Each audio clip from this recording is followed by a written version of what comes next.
And what a lovely morning. Good morning. Good morning. We've talked the whole night through. Good morning. Good morning to you. Good morning. Good morning. It's great to stay up late. Good morning. Good morning to you. Alrighty. Hello, everyone, and welcome to the morning roast. And I'm, of course, Sugar Chris. Oh, you have done the face reveal. Oh yeah. See how long my looks like my webcam camera keeps wanting to go out on me. So see how long it lasts.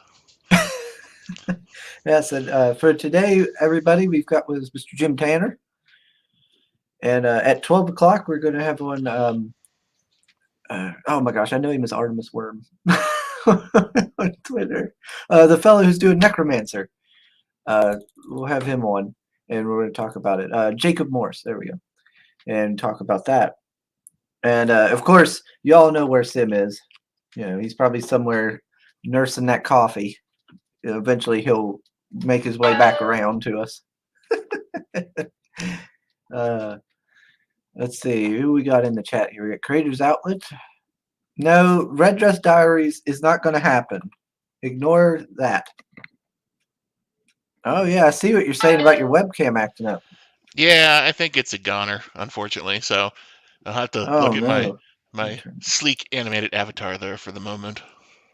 Oh well, I'm sure people won't complain too much. You know. Yeah, you're not missing much, anybody. So. Although I don't know, people do get kind of uppity when like Sim doesn't take his shirt off on here, so they might be bothered. They might want to see the pretty face. Something like that might require a larger backing on my campaign if they want that kind of show. There we go. You better give him some backings. Let's see. Oh, we got Frog Chi.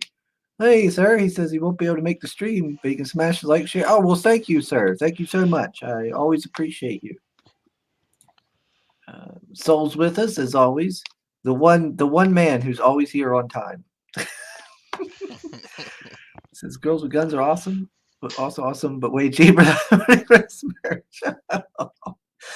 Oh, and of course Soul's Intro says, welcome to the morning roast, where we're having the sexy background again because Dig Two Graves second attempt. Also Necromancer. Good morning, Chris, Jim, and chat. And then Will says, holy crap, you actually got Jim Tanner this time. Yeah, we managed to work it out.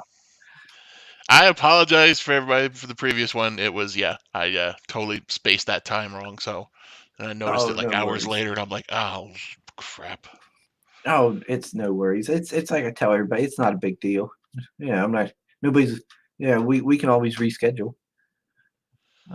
Well, boy, Douglas, hello, sir. He says, hello, everyone, and a thundering up the irons in the round.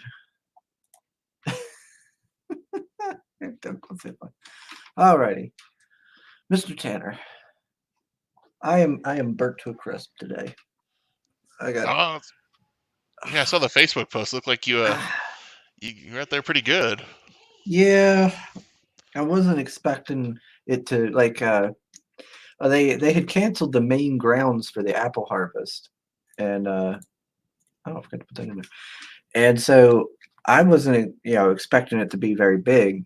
But the fire department still set theirs up, and they have like a big field. So like people just set up all in that field.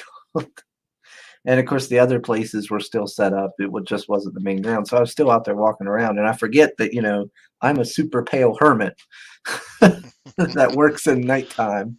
So any little bit of light ends up burning me. And I was out there for hours. Ugh. Yeah, my wife's, I burn pretty easy, but she wears strong sunscreen, still burns. So we got constant aloe in the house just for those occasions. Yeah, I had to run over to Mom's house there and grab her aloe. It's been helping. Big shout out to Sai from Red Valkyrie and all. She sent me a message and told me about using white vinegar to get the sunburn out, and it seemed to help. So I do appreciate her giving me that advice. Let's see. What soul say? Are you allowed on your own already? What? Always giving Uncle Zipper a hard time.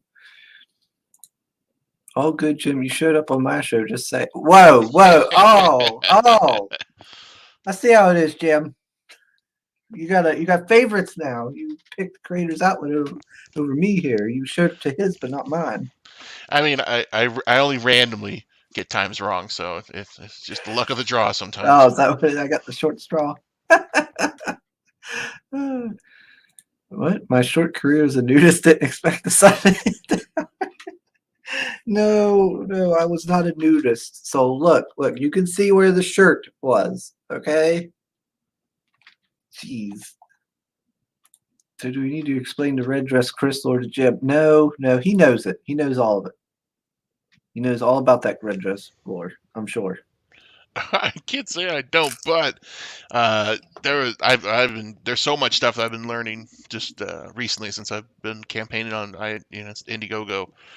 So many like inside stories and jokes that I'm still like trying to decipher what they all are, but I'm Well, getting the gist of a lot of them. You don't need to know red dress Crystal lore. It's okay. You're not missing anything. All right. And you're here to talk. Oh, look at that. 69 backers. Nice. It's like should be like a giggity giggity sound when you hit that number. Now, everybody, I know you're hesitant to back it now, but don't let that 69 deter you. So, Mr. Jim, what is Dig Two Graves about? So I'm a big fan of like the 70s, 80s like revenge movies that were really they're revenge exploitation type movies from that era. They're really dark and gritty, very character driven, and I kind of wanted to do that type of story, but bring it up with like a newer twist and expand it into a larger world. And so that's kind of where the basis of this started, and then just it kind of grew from there. So right now, this is actually issue 12 of the story, or sorry, issue 2. It will run 12 issues. So this is kind of where we're at right now with this book, and we're just getting into the world of the characters, starting to get to know who the heroes or the villains are, and it really is going to start opening up here. Right now, our main hero, the character there, Miranda, her family's just been murdered, and she has no idea who or why or what even happened. So now she's got to start putting pieces together and figure out, who did this, and this darker world that she'll have to find herself in. Ooh. Wait a minute. Did you? Oh, it combines book 1. Okay, I got your book 1 and 2. Okay. Yeah, so this is book 1 and 2 in graphic novel form. So should be 84 pages, I believe, of all story. But we're gonna throw in extra stuff to get more. So we'll hopefully get about 100 pages with goodies like behind the scenes concept art. More bang for your buck. Yeah, exactly. So.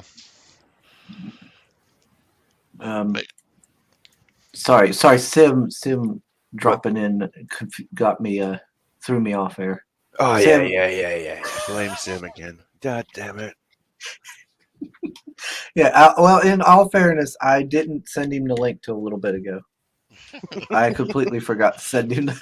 Oh yeah, I woke up. I'm like, I'm gonna go make coffee. Don't see anything. He's probably gonna wake up late. No, I never got to sleep today. It's just I went to do the description here, and I was like, oh, I need to put in Sim's Twitter, and I thought I had sent you the link and everything then, but I didn't. I just went to your Twitter, copied, moved on. Oh Lord. Let's see. What everybody's saying. He's been on Red Gaze. He knows. Oh, Jim, I'm sorry you were on there. What? I feel bad. You were on Reds. Ugh. That damn Red. I hope you didn't play that dang clip. He always plays. Let's see. Oh, Marinus is here. My people. Yeah, at this point, he plays you so much, and it's so about the red dress and Chris, the show. It shouldn't be the red show anymore. It should be the Chris show. It's the red dress show. Yeah. Is that turning red into your IP now? Well, this last show, I watched the replay last night of his, and he actually played some Marinus clips too. They played a new one. Poor parents. So what's the new, Mr. Jim? Was Amanda B used for face likeness on the picture that is on the video thumbnail? No, but yeah, I mean, I've just recently met her through Twitter, so I don't know if she looks like that. That's pretty awesome. I thought my ears were ringing. How you doing, Miss Amanda B?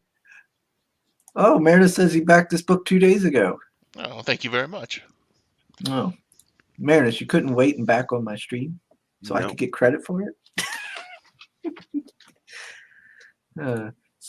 Soul says Sim always creeps in like a cat in the morning. Fortunately, doesn't scratch Christopher. Oh, Lord.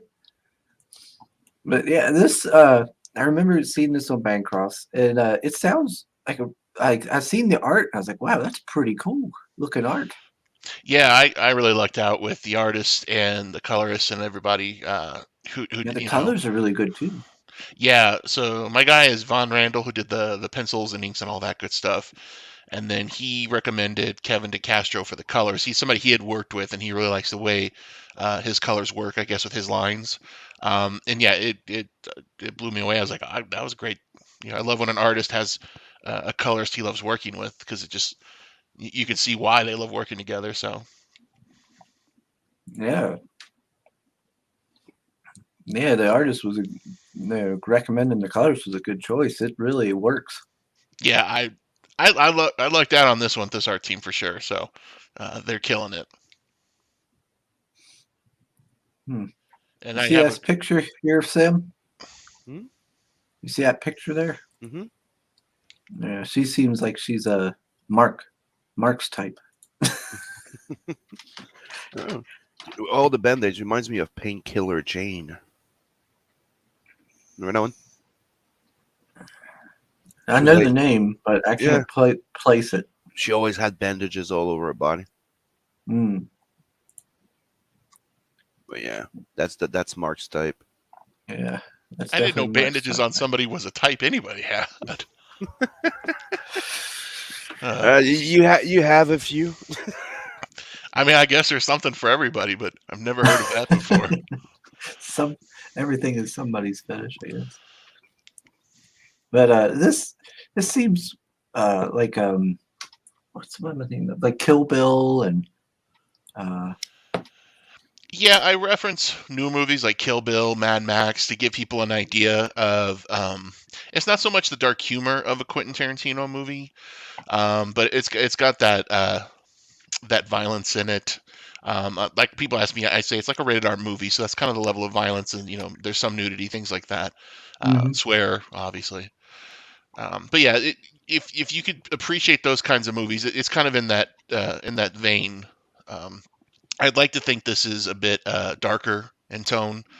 We're really going to focus on the characters and the world building in this, where obviously a movie's limited to its screen time, whereas a comic can expand as much as it wants to. But yeah, I really think people who might, like I said, the movies I reference necessarily would be like Rolling Thunder, which is like a very obscure B movie from the 70s. Miss 45, anybody remembers? They're all, those are the kind of movies I like. The ones nobody heard about anymore. But those, it'd be kind of in those tones too. Very gritty, very dark.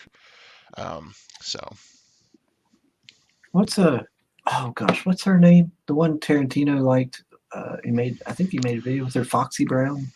Oh, that's like she did Coffee, Foxy Brown. Definitely. So we actually did one of the stretch goals that was unlocked was what I call the Grindhouse movie poster inspired print, and it looks kind of very reminiscent of Foxy Brown or Coffee with Pam Grier as the actress. Pam Grier. There we go. Yeah, and so yeah, that's very much on tone. All right, let me see what some of the chat's saying here. I think I missed somebody. And no, so I don't have Painkiller Jane. Oh, I did. Michael T's here. Hey, sir. Everybody, go check out his YouTube channel. He does some streams as well. I always like to tune in when I can because he does them like in the morning and like real late at night, early in the morning stuff, so I can watch it while I'm working. He says, "Morning, Sugar Chris and the rest of the roasting rabble. Just highlighted this one a bit ago, and the crowd gave a resounding, 'That's intense as hell.'"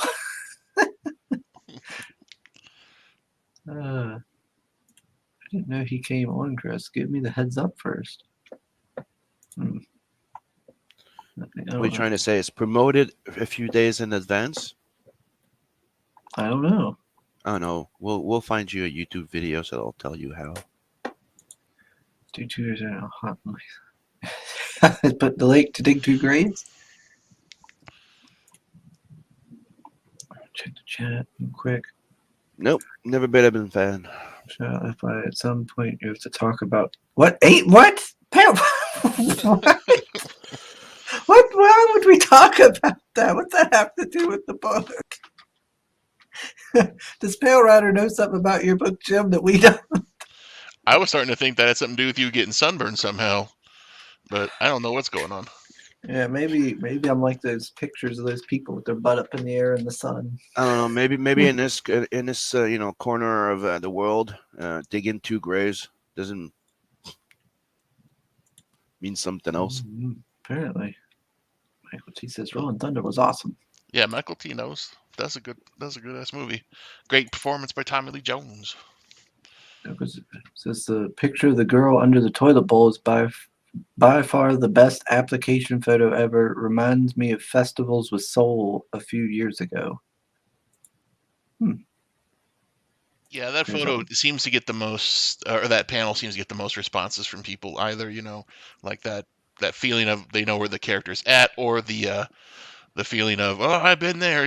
Something that they generally react to it really, really strongly. So. Let me see. Crazy that was talking about the ambulance one. So here, this one here.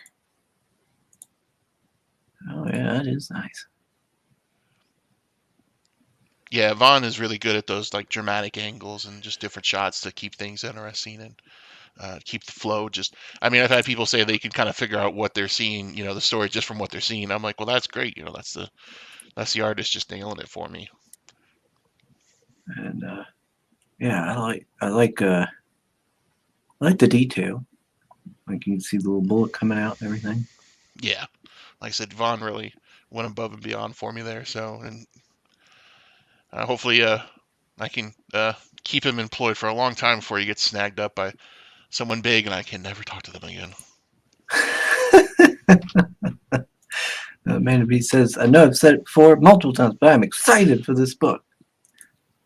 Well, you're doing something right when Amanda's excited for your book. Yeah, it's she's been super helpful too. She's like, has been the one who's kind of introduced me to a lot of the people who in the YouTubes and just Indiegogo crowd and scene in general. I came from Kickstarter, that's kind of where I'd always focused. There's this kind of weird thing, at least from my side of things, with the creators I spoke with who did Kickstarter or Indiegogo. They had this thing about never mixing the two. Like, you can't do both. People would get upset at you. And I'm like, okay. Then I finally decided, well, I kind of like what I was hearing about Indiegogo, the in-demand and just a lot of the features that you could do. So I decided to set one up. So we actually came off the Kickstarter, and I just did this one. That's why it's kind of the graphic novel. I wanted to try something I hadn't done before. But yeah, and again, Amanda she was awesome. She's kind of helped me along the way because I definitely stumbled out of the gate not knowing what I was doing. Oh yeah. Indiegogo is a whole different beast than Kickstarter. Oh, for sure. There's a different crowd. There's different ways of doing things. Yeah, everything I did for Kickstarter on this campaign doesn't have the same effect. So I learned that the hard way. So, but I do strongly believe that creators should do both. Because there's different audiences for different, each thing. Oh yeah, exactly. Like I said, now I realize that the audiences for the different sites are just completely different. So if you're ignoring one, you're missing out on a totally different group of people. For some people, it's just how the sites come down to how they look, or in some cases, just how they take funds. Some people prefer the take it right away, and some like the I'll back it, and then when eventually that money will come out type of thing. Yeah, I like the right away. Yeah, it's easier. as a creator, I definitely like that option. Uh, I see the bonuses to it because you don't have to worry about it. It's taken care of, and 3 weeks later when you forgot about a campaign, you back to all of a sudden you're like, oh, where'd that go? Oh yeah, so it is definitely nice in that sense. Is this like some backstory to the character, or is this? That is correct. Okay. Somebody, I can't remember what show it was on, they called it. They said, like, is this like a kind of a flashback thing? I said, yeah. And they was like, how'd you know? They're like, the coloring. I'm like, oh, that's Yeah. awesome. Yeah, it gives that kind of flashbacky feel. Was that a Beretta? Yeah, it looks like a Beretta. Nice. So what's funny is, I have a few guns myself, but I'm not like a gun. One of those guys who's like can see it and like spot what type it is right away. And one of the shows I did a couple years back, I had a poster with somebody, and they came over and they were just like going on about the gun in it and like how accurate it was, and there was only one tiny detail, and I'm like, oh, I want to be like, I didn't draw it. I don't know. So, but yeah, I didn't realize. Well, no, I just didn't realize how like people like take that stuff for real, and if it's off just a bit, they get they're really upset. And I'm like, oh, yeah. So most of my artists everybody's passionate about something, right? That's true. So, like I said, a lot of the artists I work with are foreign, so I don't know how much access they have to actual guns outside of just looking at them on the internet or movies. Well, they can come over to my house. I'll help them out. I got a few. Let's see. Here's out. It says Shay cosplayed the toilet seat. Yeah, I seen that on Twitter. She posted a picture of her drinking out of the bottle. Yeah, I thought it came out great. I was like, wow, I love how she does that for each person on there. I was like, that is cool. Wait a minute. Is this true? She's a redhead? So I don't know what color that is. I don't see color so well, so that's kind of why I have to defer. I always thought it was just a darker shade of brown or brownish, to my understanding. But when Shay was saying she's a redhead, I'm like, brown. Maybe I was seeing it wrong, but as far as I thought, she was always brown haired. But well, she looks auburn, so yeah, like I don't know. There's like different shades of everything where people say they're blonde, but it just looks brown to me. So. Yeah, it's like you have strawberry blonde, it just looks blonde. Yeah, so like I said, I'm colorblind, and a lot of stuff I see just doesn't pop the same way. So that's kind of why I was glad my artist Vaughn knew colors that worked well, because I don't always I couldn't tell the difference sometimes. I mean, I did see what Kevin did with all the lighting effects, and that blew me away. Let me check here. No, it's not happening, Creators Outlet. Stop with this Red Dress Diaries nonsense. So what the hell's with all that bleaching thing? What? Oh, the anal bleaching that we kind of never got resolved, where they were coming from. I don't know. So what's next? Beading with beads? Yeah. Ew. I don't know. It's that's what I'm wondering. It's like, I'm used to the red dress stuff, but where did that come from? I don't know. Do I look like I am in Pale Rider's mind? Is there some bleach in that D&D game you're playing? No. What? He's a mushroom man. I know. I'm just asking. I'm wondering where the hell that came from, dude. You're the mushroom guy does look like playing? Is that like a bard trait or something in D&D that I'm not aware of? No, that's what I'm wondering. It's probably a red thing then. How accurate should the guns for Matchlock Horse Sniper Bears be? 100% accurate, Soul. No, we got Johnny Cage in the chat. Oh, do we? Mm-hmm. What? I noticed a distinct avoidance of anal. We're not talking about that. There's nothing to talk about. Whatever. I didn't say you could. I was talking to Jim. I don't want. I don't need Jim? Pale Rider in my house. God. Let's see. Soul says it's the guy in the wheelchair, Kurt Russell. Oh my god! I don't know if he was the same person who said that in another chat. Somebody actually asked me that also. And I was like, I love Kurt Russell. I'm a huge fan of his. So anybody knows me knows I like fanboy over him. But no, this was based on a picture I specifically wanted of an uncle I had. But for some reason, he kind of looks ish like, I guess, Kurt Russell in that Santa Claus movie he did on Netflix. Hmm. And somebody else said that, like, hey, he looks kind of like Kurt Russell. I'm like, well, that's great that came out that way. But for legal reasons, no. So please No, don't. it is not. Yeah, please don't give me a cease and desist. Kurt Russell's team. Don't It's hate based me, on Kurt my Russell. uncle. I love That's you. just Please my don't hate uncle. me. Hey, you might get his autograph at least. Yeah, on a legal disclaimer telling me I'm being Yeah. sued. I don't know. I think that's a horrible way to get it, but I'd still take it. What? Crazy Outlet's writing it. Crazy Outlet, I'll sue you. That will never see the light of day. Amanda B says, will it kind of be like Sex in the City? What? Red Dress Diary. Oh, that's like, what? Did you great? I highly doubt it. Let's see. Was your Uncle Chris Christopherson? Did he help Blade? Hanging out with Johnny Cash, apparently. Yeah. That's great. Oh my gosh. Creator Outlet answered you. Bring it on, bitch. No, it's not. It's not. It will not happen. Creators Outlet. Oh man. So did this do well on Kickstarter? Yeah, we were funded, and that's why the book essentially is done. There's some editing with the letter on the first book right now, so that's just kind of holding up the printing for the fulfillment of Kickstarter stuff. But otherwise, yeah, it did well, and should hopefully be going out in the next couple of weeks, I assume. Oh, nice. Obviously, there's delays everywhere with shipping and printings and everything else, so who knows what'll happen, but fingers crossed. Yeah. There's always things you can't plan for. You know. Yeah, somebody said there's like a paper shortage or something. I don't know. Wow, a paper shortage. I don't know. I heard there's like shortages of everything right now. Yeah.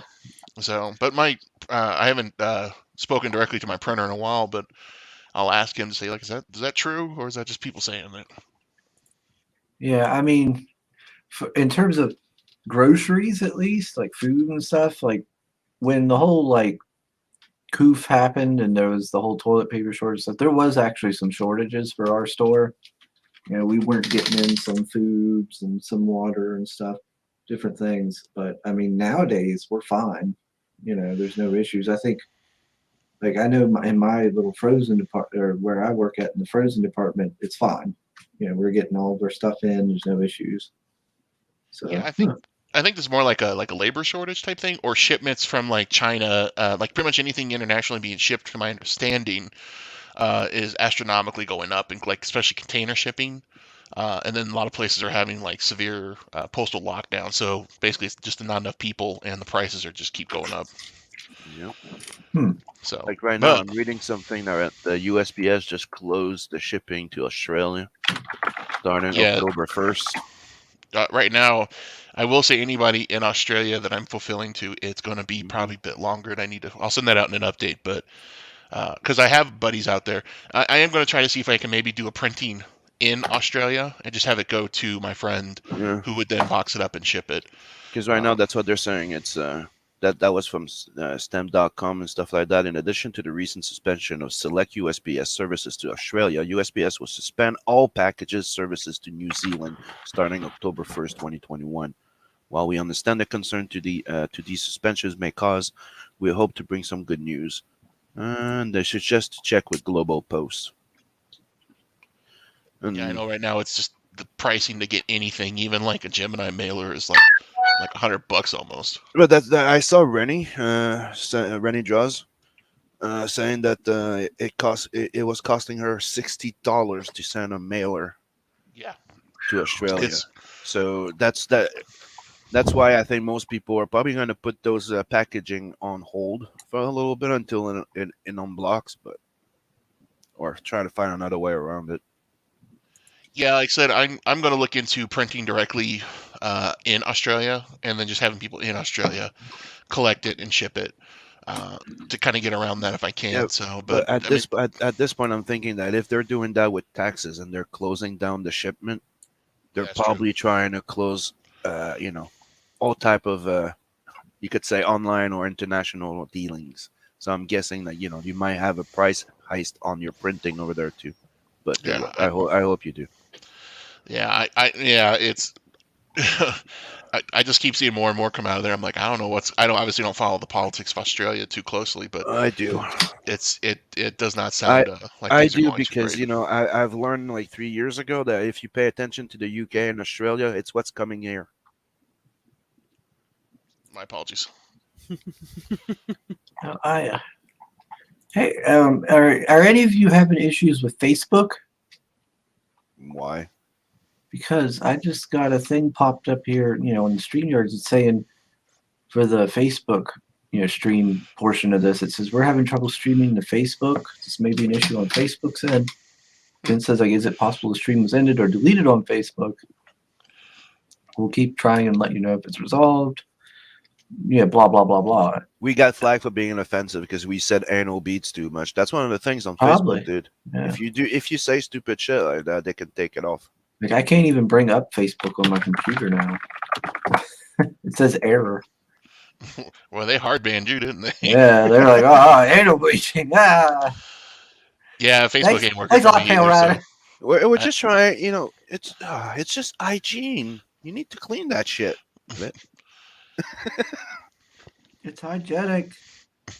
yeah, I got a whole lot of nothing when I tried it there for you. At least so there you go. Yeah. Let's see. DJD. Hello, sir. He says, hit that like button. Do it for DJD. What's up, Miriam? Oh, is Katie here? Yep. She just popped in. How are you doing, What's up, Katie? DJD? Here's what it says Kara Nicole had a delay on her last product with paper shortage. Yeah, like I said, I've heard a few people talking about Yep. it, so we'll kind of see how that goes. Yeah, because that's one of the things that that's another point. Paper shortage in some places. Like it hasn't affected us here so far, but it is affecting the UK and Australia. Kind of weird, right? So I'm looking forward to fulfilling everything now. I know, Around right? shippings and fulfillings. When it's done, I'm gonna be like, I did it. It's done. This campaign has all kinds of goodies. Pretty much how I feel too. Oh, by the way, check this out, Chris. What now? Ooh, look at that. I'm almost done. Sketch cover. Yeah, I'm finishing the last sketch cover. Then everything is shipping, and I'll be done.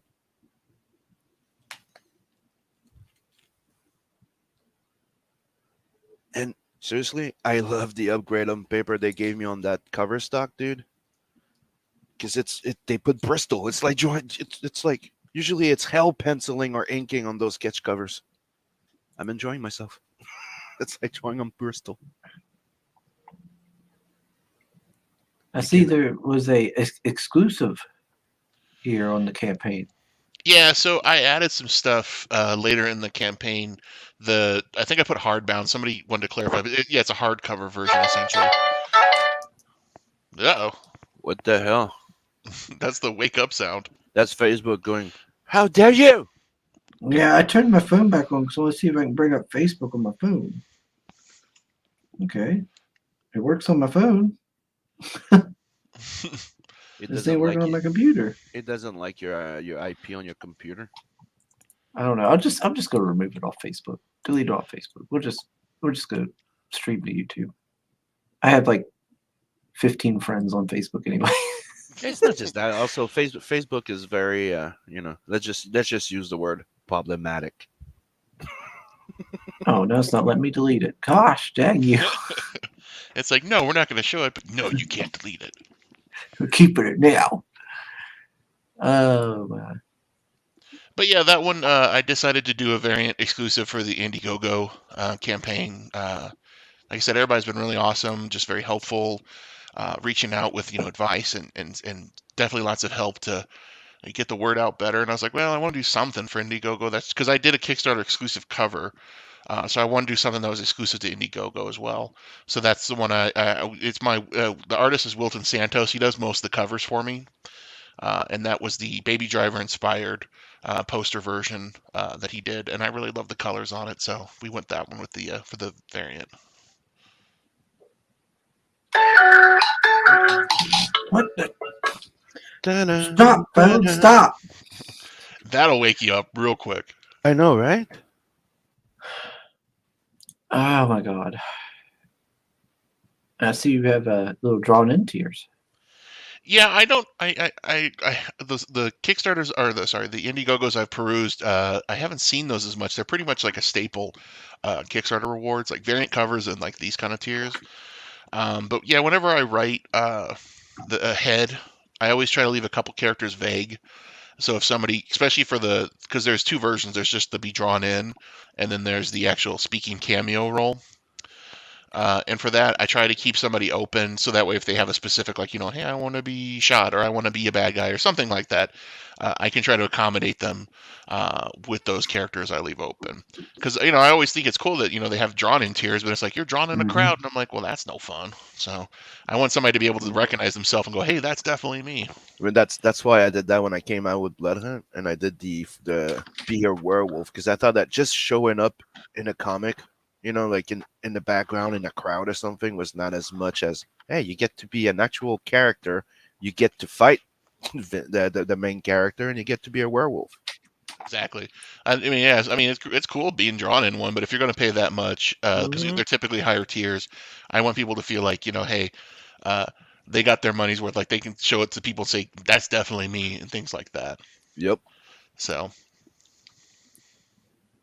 Hmm. And people Good like to to know, good die to in know. books for some reason. I don't know why. It's fun. Yeah. though. One of my first book series I used to have was called Rebel Yell. It was like a monster of the week kind of comedy book.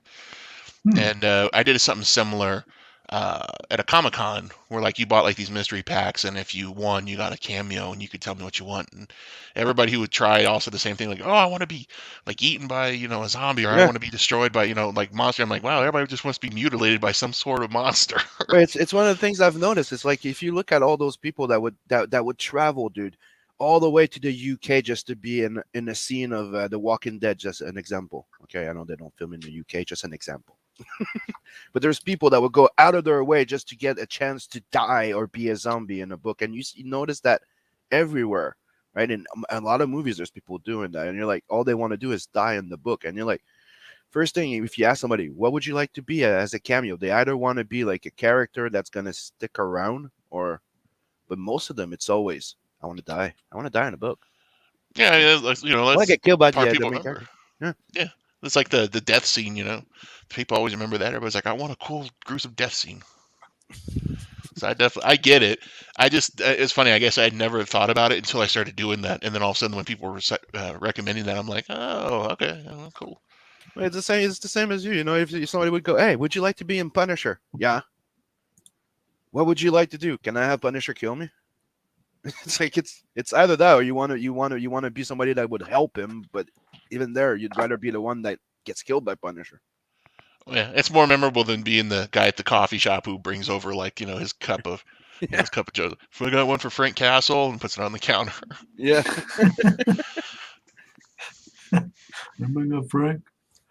I just want to be an innocent bystander that gets caught in an explosion that Punisher killed. I want it funny. I don't know if now that I think about it, if somebody wanted to be the guy who brings Frank Castle his pumpkin spice latte, that might actually be memorable too. He gets so pissed, kills him. He just needs to get him some UGG boots when he orders. Oh my. Okay, I did get a message. Canales will be joining us soon. Excellent. Very excited for that. Always love when Canales is with us. Let's see. And so that one there, the one you're on right now, that was the Kickstarter exclusive cover. And so since I obviously made that exclusive Kickstarter, I couldn't use it as a cover, but I wanted to at least offer it. So this is actually a print that everybody will get who backs a physical tier. This Oh, is okay. by artist Aaron Bartling, and I really loved what he did. He's actually doing covers now for Ronin Teenage Mutant Ninja Turtle series, I guess. Oh. So yeah, I catch them right for they start working for the mainstream, then they get out, and they outprice me. But I got a few of them, thankfully, so before they hit big time. Yeah. Yeah, that's the best time to get them. I have an eye for talent, apparently. Yeah, apparently. You're a scout. Yeah, just unfortunately not getting paid for it. Yeah, the way she looks here reminds me of a Skyrim. What was her name? Ayla the Huntress. Okay, yeah. So yeah, because I kind of with the variant arts and stuff, I basically just give it to the artist and I give them the characters and stuff, and I say, give me your take. Sometimes I'll try to say something like, have her with, some kind of face paint or something. But mostly I just want their interpretation of it, so I get a good mix and match of different um, styles and takes on the same character. So that's why Mhm. the mini poster sets or the 11 by 17 posters, those all have a little bit of a different look because I wanted each artist, like I said, so you got, the more animated style on the left, the action pose. The one in the middle, artist I really love, Vincent Venticola. He does these like portrait styles that I just are amazing up close. And then to the right of him is a guy named Nathan Surdsey. I think that's how you say it. He does pinup stuff for DC variant covers right now. So it's just a wide array of different styles and takes on the same character, and I always think that's fun. Yeah, you did get some big names here. People working for the big two. Yeah, and like I said, they weren't working for him when I met them. So Ooh, got the hardcover. yeah, so these are the ones I added kind of later. Did the hardcover version, and then the variants also in a hardcover as well. So uh, I think I put hardbound and confused some people. I'm like, so basically, I just say it's a hardcover version. Yeah, And that's then awesome. yeah, then we added the sketch. What do you call it? The an actual sketch from Vaughn, and you get the hardbound, and then the 11 by 17 uh, sketch from Vaughn, like pencils and Copics, all that stuff. Okay. Yeah, that's pretty good. So like almost you said it was gonna be over 80 pages and you can get it in hardbound, so that'll look real nice on your shelf Yeah, or something. I think that's what I'm hoping. That I love my bookshelf and my graphics and the hard covers that use the display. So the chance to finally have one with my own stuff is always fun. But yeah, like I said, if I think this one, I hope people will like it. If you like those kind of character driven type of stories, if you like those, just kind of more of those. I would even say like a gritty, like if people aren't familiar, like the genre I mentioned, like the gritty crime dramas of back in the day. Yeah, those Uh, type of noir detective films. yeah, like the kind where you actually care about what the characters themselves and the action that happens is great, but you're invested into the story, not just waiting for the Hmm. next action segment. Like that seems to be more prevalent It's one a of the lot of reasons movies. why I really love that. Like, I don't know if you remember that movie called Payback with Mel Yeah, Gibson. yeah. Those type of movies where it's or long talk to smoking barrel, snatch. Hmm. No, those character driven, where it's very like uh, dark and gritty, but realistic in a way. Like, it doesn't feel like it's too exaggerated for the real world. Yeah, and like I like to tell people that I like to keep my story, at least when I don't do anything, supernatural, superhero things like that. Stories like this, I try to keep as grounded and as realistic as possible while keeping it still, interesting, obviously. Like I tell people, it's not like Arnold Schwarzenegger Commando, where somebody's just a Hmm. one-person army killing people. Um, Everything has a plausibility of it could happen. Like you could see somebody doing what they're doing without feeling like, oh, okay, that's just going over the top. So what's the pacing like on this book? Is this gonna be a very fast paced book? Or is it gonna be like a more It's takes its time more? it's a slower burn, um, definitely. So I mean, like I said, with a lot of the revenge stories, generally it's like somebody's killed or somebody's wronged, and then they spend the next however long just killing those people, and then that's the story. So I wanted to take the setup of those kind of revenge, but expand it into actual stories and characters, not just I'm here to kill people. So yeah, so like I said, there's gonna you're really gonna start to see some of the other characters, especially in book 2, and then that world just really opens up from there. There's Miranda is the main character. You're gonna see a lot of the other characters' stories, and they just gonna. My hope is, as you read it, you're gonna care just as much as for the quote unquote, bad guys you do for the heroes. So. Yeah, I'm fine with a little slower pace. Gives you time to get to know the character and really connect with them, and really get into the story. Yeah, and That's gonna bug me. What's that? That Facebook thing's gonna bug me. I keep seeing the little red exclamation point in the corner. I'm like, just remove it. Yeah, I tried to log into the page from the computer, and it same thing wouldn't pull up. So, but it works on the phone, so it must be the mobile's working, but not the actual site itself. If you're trying to log in normal. I don't know. Let me see what else I can do here. Now, I just seen this. I want to know if you all have seen this, and since I had to see it, you do. Let's see. Back off, I'll take you on. Head song, take on anyone. Legend shit. What the fuck was that? I don't know what that was or why it showed up in my thing. I saw that too the other day on either Twitter or Facebook. Same thing. I was like, what? And I still don't know if that's somebody wearing like some kind of one of those prosthetics you wear for a costume or what. So.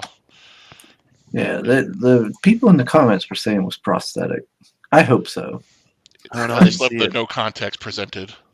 Yeah. Why he's yelling, singing that trap song? Why trap song? Hello, Mr. Artemis Worm. Hello. Glad you could join us. Is there a little delay? Yeah. Am I late? No. No, you're fine. All right. You're fine. We were just talking with Mr. Jim here about Dig 2 Graves. Nice. I just tried to go on Facebook too, and it's not working. Just to let you know. Okay, so it's just the site. Yeah. Seems like we both popped up just in time. Yes. What an amazing coincidence. How you doing, Mr. Canales? Not bad. I'm drawing, for a change. I'm finishing up Abductables, Abductables 2 Reticulous, and I'm also since Artemis is here, I'm also working on the cover for Faith Militant in my spare time. Yes. I'm not gonna lie. I will certainly be backing Faith Militant. I liked Tombstone Blues. Much obliged. All right. So let me before I go get on you guys' stuff, let me do a last talk about Dig 2 Graves. I got sidetracked by a weird booby man. I don't think I've ever heard that uttered ever in my life. we got stretch goals. Yeah, so I started out asking people like, "Hey, what do you want, for stretch goals?" And I got everything from no stickers to people saying, "What? We love stickers." And I was like, "Okay, that's not helpful." So I kind of stuck to some of the traditional stuff, and I'm trying to expand based on what other people said they like seeing.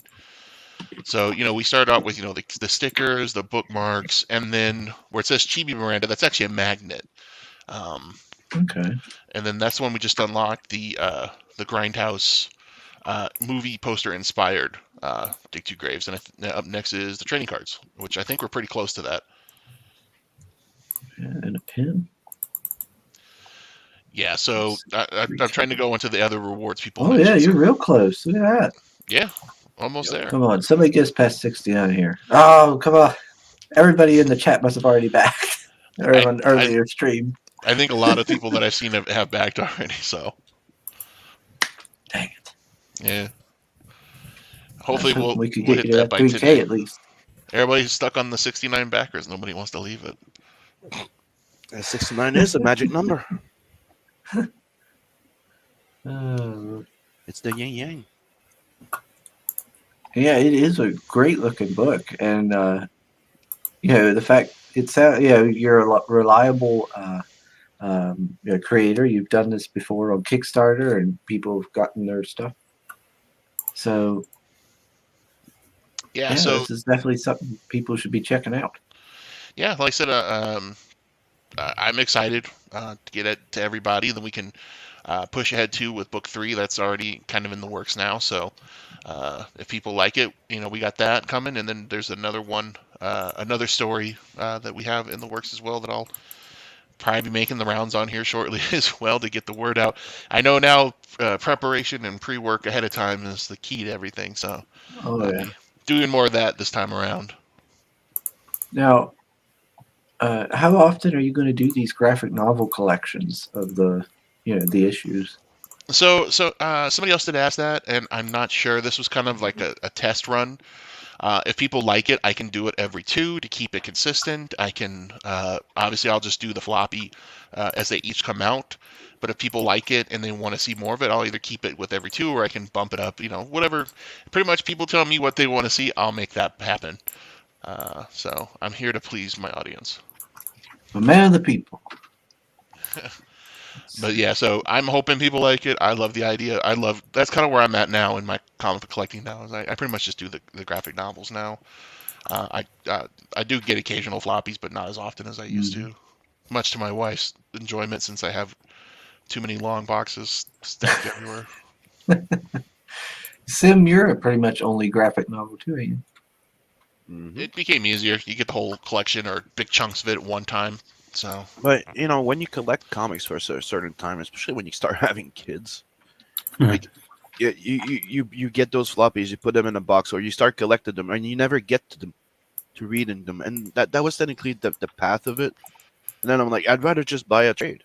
Like I'd Yeah. rather, that's kind of why I don't have kids, but you'd get like a huge, go get your box at whatever store, and then you come home, it's like, man, then your just pile gets bigger and bigger. And I realized I'd rather just read like 4 or 5 of them in a row, because they're only That's what like I start. That's what I 20 started to pages. do. I used to Yeah, wait till I have 4 or 5 copies of that, issues of that book and read them, and I'm like, might as well just wait till I get the trade. Because right exactly. now, before they used to take the trade out like maybe 5 years after if it was still popular. Now you know that as soon as the series done, you can already pre-buy the freaking trade paperback on Amazon. Yeah. And I mean, I'm sure they know too. There's a big market like for guys like us who are just like, I just want the graphic at this point or the trade paperback. It's so and much easier. it looks so much better than a white box, right, on a shelf. Plus, I notice I don't have to feel as like I have to be like I'm still like that old school kid who's like, I gotta be careful with this comic, even if I know. I was like, I don't care if it goes up in value. I'm just reading it to read it, but I still want to be careful with it. I can't, damage it. Whereas if I have the trade paperback, you're like, it's cool. Yeah, It's but just a book. there's also the fact of like, hey, I got this book. Hey, check it out. And you just go in your library. It's right there. The book's there instead of going through a box and trying to pull out 20 floppies. Yeah. But I mean, I still get my occasional floppies too. I can't say I've always been a cover whore. Unfortunately, I am, at least I admit it. So I will at least pick up certain covers just because of the artist who does them. But yeah, I definitely had cut back on my amount I'll spend on comics. I'd like to think most of my money goes to supporting indie comics right now. Mm-hmm. Me that and buying omnibus. Well, you get yeah, omnibus. You get such a rich, variety of stories and characters this way. So I've been very happy with all the books I've been backing. So. Yep. Okay, Pale Rider. Yep, he quote tweeted my promotion tweet, and yeah, he put hashtag anal bleaching. Oh, and by the way, Hashtag Chris, comic fans oil wrestling. I just found out that it's not just Facebook. It's all the Facebook attached Instagram too. sites, Yeah, Instagram, and it's the other trending on Twitter. one. Uh-huh. Yeah, see that. I'm sure they're loving that. Twitter's like, hey, they're all down. We're not. Yeah, look at us. I have to say, it doesn't. It's kind of fun to see Facebook having some issues. I don't know. Just saying. It's probably good for some people to take a break from it. I mean, especially when you know all the shit that I've been doing. You're like, ha! Man, I've been without Twitter and Facebook for I think 6 months now, over 6 months, because I think I deleted it in February.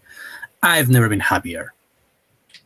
That shit will rot your mind. It's amazing. Yeah, I think once this campaign's done, I may take a slight Twitter break, just because Yeah.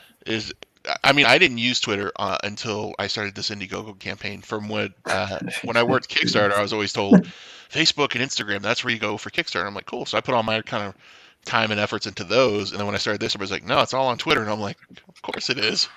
Yep. So, but now I remembered why I didn't use Twitter to begin with. There's a lot of great people, and there's just so much negativity. So I'm like, I need to take a break when this is done.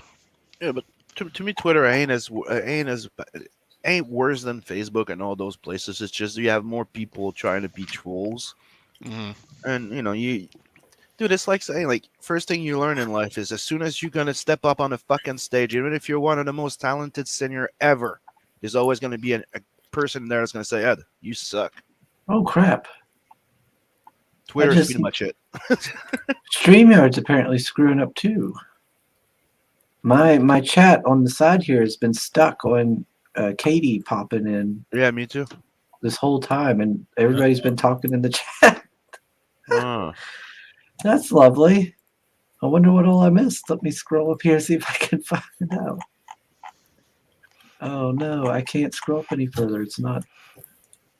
I know it would probably mean the end of my business model, but I secretly long for the end of social media and the modern internet. Yeah, I guess so. Social media definitely seems to be very important for the indie creators, indie artists. But yeah, I don't know about the end of it, but then it definitely needs to have some fucking regulations. Yeah, I don't know. It's driving people insane. I'm pretty sure that what happened in the US this last summer and summer in 2020 couldn't have happened without social media. Okay, well, I'm going to go through the live chat here on the YouTube and see if I can at least see some of the chat. I see Mr. Fisk, other Chris is here. He says, hell yeah, I can't wait to get my hands on this. Let's see. We've got Creators Outlet saying that it sounds like my phone is having a sexual crisis too. Oh, Lord. Dunkle Ziffer says, a pretzel named Soul sounds like a great children's book for aspiring psychopaths, of course. I must have missed that one. Oh, Ace is here. He says, hey, to everybody. Amanda B says, hey to Katie, Chris, and Canales. Let me see. Soul's putting the link for Infinitail. We need to get him back on again. Again. Let's see. I'm trying to get everybody's chats popped in, but apparently I haven't seen like 3/4 of the chat. Mr. Fish says, if I ever had a walk-on role, I'd want to be the guy with IBS that has bad stress-induced gas that poops himself when things get bad. Nobody forgets the guy that rips a nasty one in public. Wow. Wow. Okay. That's well thought out, Mr. Fish. Oh, Lord. Soul's put me a link to something. So I'm not playing that video. That is a video about red dresses. No. You'll have to explain the red dress diaries to me at some point. You also have Rojiro and El Gargo that joined in. If they no.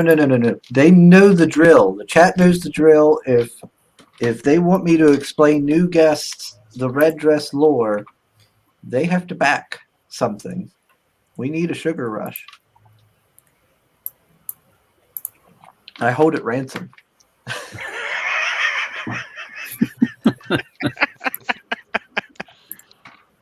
Let's see. Amanda B says that's a smart move, Chris. I'm impressed. Amanda B says she just read a headline where someone had irritable anal syndrome this morning. I didn't make it any further than that, though. Wow. Oh, El Gargoyle's here. He's brought his eggplant. I guess that's what happens when you bleach too much. Oh, real quick. Miss Katie is saying to you, Jim. She says, Jim, we would happily like to see you promote on Rogues Gallery on Thursday at 6:30 EST. DM me or Red Gaze if you're interested. Yeah, yeah. Like I said, I have to look at my schedule. I know I got a lot of stuff this week since it's the last few days. I think I booked every possible night I could, but I don't know if I have anything Thursday, so that could work out. Amanda B just said Jim T is getting around. I know people are probably like, "Oh, it's this guy again." Good lord! So I'm trying to think of new things to say. I swear. Oh no, you are certainly an enjoyable fellow to have around. You're quite positive. Oh, I appreciate it. Well, you know, it is like at Comic Cons when you've said the pitch like 1,000 times, and this that one time, so like, "What's the book about?" And you're like, "I got nothing new." So you're just kind of give them the quick, like, "Dude, just buy it, please. You like it." just take it. I've been there. Yeah. Oh, that Comic Con burnout. Like for me, it's like usually end of day 2. I'm like, oh, like you wouldn't think you can get tired just talking and meeting people all day, but it can get you. And I shouldn't. That sounds like so like ungrateful. I'm grateful for anybody who ever stops by, obviously, but yeah, it's just a very busy kind of experience. So Let me see. I'm trying to. Gosh, there's been so many chat messages since that stream I messed up. I'm trying to get through all of them. I don't want to let the chat down. yeah, mine paused like a good 30 minutes ago, 20 minutes ago. Yeah, I was like, man, nobody's talking. What happened? It says we have like 15 people watching and nobody's talking to us. They weren't hearing the anal bleach story they wanted to hear, and they just like apparently, yeah. They were just like, I know this is always make people want to talk. That's a sure bet. Didn't even wink at me. That's one hell of a conversation starter. Let's Or see. ender. Just depends on the group you're with. I know, right?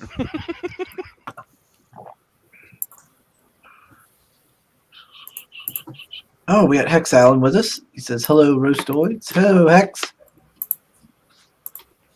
Everybody be sure to check out Nephilim Squadron. I did schedule Hex to be on the show, I think next week. Let's see. To talk more about it. Oh, Soul says, all you guys and the book convinced me. Refresh. Oh, okay. Yeah, refresh at 70, so put the sugar rush. And tell the story. Huzzah! Wait, we're over 3,000! Oh, thank you very much. We did it. We Yeah, did it, so- boys. And we unlocked you know- another stretch goal. You know what you got to do now, There Chris, you right? go. Sugar Rush. Oh, good. What? Explain to Jim the red dress thing. All right. Well, then that means Artemis, you gotta close your ears. You don't count. You didn't. They didn't do that, so you don't get to hear this. I can't blackmail them if you already know the story. All right. Basically, the red dress is just back in my younger days. I worked at Walmart overnights and grocery and stuff, and there was a lot of ladies I worked with and stuff, and they wanted me to dress up as a woman for Halloween. So I did. It was like a red dress, a nice, like tight red dress with like the hose stuff, and a bra. And they did up my hair and did stuff on my face and everything. And I had to work like that because we were open, and we were open all night back then. So I was breaking down the skids and stuff, and while I was bent over picking up some stuff off the skid, apparently a guy came around and was checking out my butt. And then I got up and looked behind me, over at him, and he seen my beard. And he got this look on his face. He ran down the aisle. And then what else? After that, I got done break down the truck. I remember being in the water aisle, stocking the shelves, and these two Mexican gentlemen from the chicken plant came down the aisle and seen me with my beard and everything. I looked over, I nodded at them, and they got like these big grins on their faces, and they just kept staring at me. And I was like, okay. And they slowly walked past me and went down the aisle. I was like, all right. And then later they came back, and then later they came back again, and this went on for a while. And every time, just this big grin. Eventually, I moved to another aisle because I was done, and they came down that aisle, and then they came down another aisle. And this went on for a good long while. Finally, they left.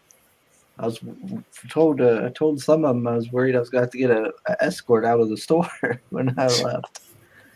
And it was just all kinds of stuff happened that night. I can't remember what all else happened. And I ended up having to take. I took it all off in the morning, and I had like a big like welt across my chest from the bra. And my manager loved it. She loved it. She took a picture of it and everything, and I think she put it in the costume contest for the store. And you didn't win? I don't know. I might have. I mean, that's dedication. I didn't know. I've known guys who dress up in dresses, all that for Halloween, but not the bra and everything else. That's taking it the extra mile. The real Yeah. prize is the Mexican friends you made along the way. They still call him that's the messages you hear every show. Yeah, oh, yeah. That sounds like you left a 20 spot on the table there. Those gentlemen were like, hey, Now, where do you work now? But I get you wore a red dress and hose and all that stuff working at night. That sounds like that just make that incredibly uncomfortable the whole night. Oh yeah. Trying to move. Yeah, boxes. it wasn't fun. It was not fun. But that good Lord, I have so many stories from working there. There was a lot of crazy shit went down at that store. Like customers having sex in produce department and all kinds of shit. Wow. That's so nasty. Here's the highlight of my day. I had sex at Walmart. Yay. Yeah, if your Wow. next exhibition is, you would think like you'd shoot higher than Walmart produce section. If you don't like the fact that I masturbate, go to a different Walmart. Where else can I do that in ice cream?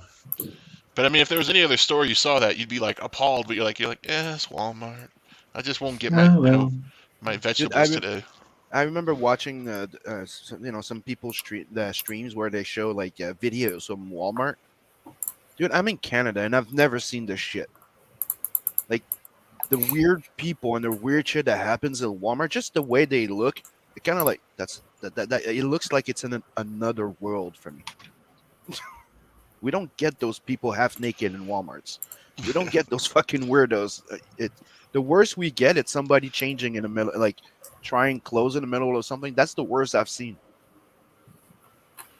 So that sounds like America for the win there on a. Oh, it's the land of the free, right? Walmart's boring. What's the point of going to Walmart in Canada if you're not going to see people half naked and doing it in the produce aisle? Dude, the only time that was weird is it was red. They were watching like some of those weirdos at Walmart, but they fell on something that was not Walmart. It was something called IGA, and I'm like, dude, that's next to my place. That was, dude. It's the shopping. It's the shopping center at 15 minutes from my house. There's a woman that just walked in with a gimp suit, a leather gimp suit, and a gas mask into IGA to protest. That's funny. And then we go, let's see. During the pandemic or before? That makes a difference. Yeah, it was during the pandemic. It's almost like during the pandemic. It's like, oh, okay, I guess I could see that. Hey, it wasn't the start of the pandemic when they were starting to lock down. She just went in and she was good looking. Doing her due diligence. Mm-hmm. Gosh dang it! This whole like stop shopping, Chris. I'm not sure. I'm looking at the YouTube chat. I'm trying to catch up to the chat. Like it's hard to keep up with this and everything. And I think I've missed a bunch of the chats. So anybody, I'm not like trying to be rude to anyone in the chat. If I haven't said anything about your chats or anything, it's not you. It's not. I'm not ignoring you. Red is saying that you refuse to attend his streams. What? Yeah, he's telling Soul that you refuse to go on his show. Well, maybe if he didn't have them at like a horrible time. Like he has them at like 6:30 p.m. That's horrible time. I'm never awake at that time. I try, Red, and I end up sleeping through it. It's on what? It's like Thursdays, yeah. So maybe I could do it.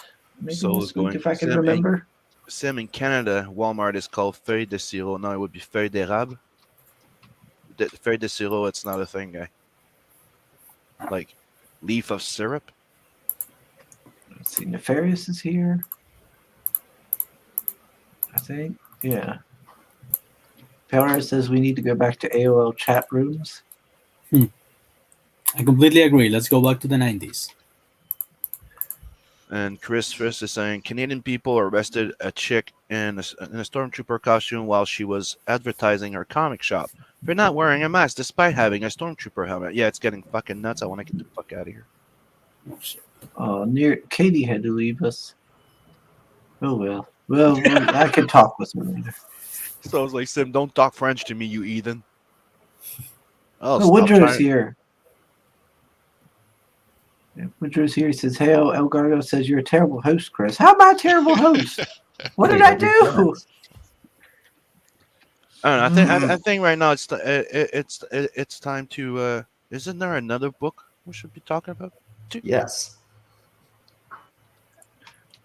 Oh yeah, Chris? yeah, I guess so. You know, Chris, Oh, back yeah, to life. let's go. Snap out of it, Chris.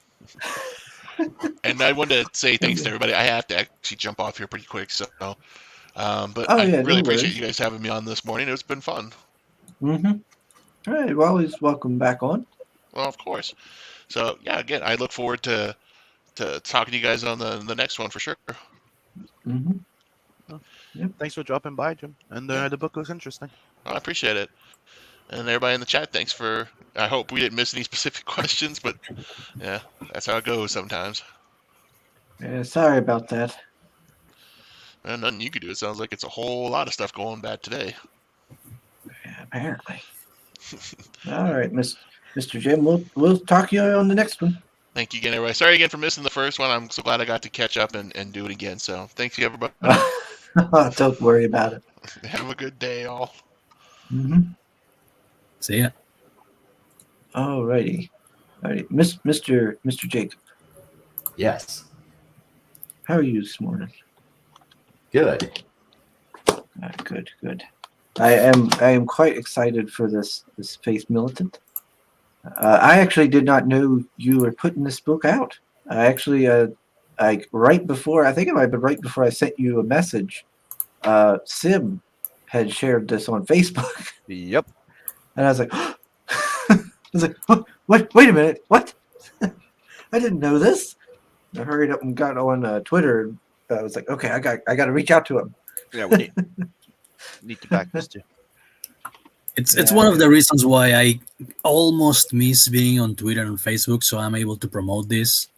Because I don't know, I'm on Instagram, but it doesn't seem to be doing enough. Mm-hmm. Mm-hmm. Yeah, like, man, It's said so Tombstone far Blues that is so out of cool. all those social media, the best one so far is Twitter. I'm afraid so. I actually got to have like 2,000 followers before I got kicked out the first time. Mm-hmm. I was doing okay. Yeah, it sucks. Facebook, they want you to pay for people to see your shit. You can have friends for like 20 years, they still won't see your shit. Yep. It's Yeah, I noticed that whenever I linked one of my YouTube videos, because I do have a YouTube channel in which I run about What? Yeah. I do it in Spanish. That's the only bad Oh, that's thing. why we don't know. Yeah. But the thing is, whenever I posted the link to my YouTube videos on Facebook, nobody seemed to see them. Like Nope. I didn't got any engagement, any likes, and I was like, "What the fuck's going on?" Dude, I have friends going, "What? You have a book? Yeah. What's been going on? What?" And I'm like, "Yeah, I've been reading." Like, nobody sees nothing on Facebook. Like, they barely see, like the only thing that works on Facebook is groups, and they don't last long. Yeah. But now I haven't got a chance to really actually sit down and look at this campaign. I was just like, oh, get him on. Does this pick up where Tombstone Blues kind of left off? Kind of. Kind of starting with we have a different protagonist this time around, but Gregor does make an appearance here. Oh, okay. So then, what's the story with this one then? This is Pierre Moriarty. He is also a necromancer, and he's been assigned with a platoon of janissaries to fight against the eponymous faith militant of His Holy Kaisar's Inquisition of Austria. Ooh. Yeah, that's him. And Like- the Sorry. for those who might not have read the first one, the necromancers in this one isn't just people who just raise up zombies and run around. They're more of like they're different. Yeah, Orthodox necromancers more about speaking with the dead and tearing things apart. The heretics are the ones that raise the dead. Hey, there he is. There's Gregor. This was a good one. Mm-hmm. Yeah, I got the first one. I want the second one too. Yeah, I wonder how you got that first one. Well, I wonder how. I wonder why it took so goddamn long to. Yeah, it's gonna take longer next time. You keep it up. I'm still waiting for you to send me that box. Yeah. Yeah. This is why you're waiting. Why? Those are the faith militant guys. Because I complained because I didn't get my necromancer. It was good, by the way, Artemis. Thank you. Really enjoyed it. The faith militant. Ooh. And you have to guns. blame Chris for me having had to wait over a year to read it. What was that, like electricity?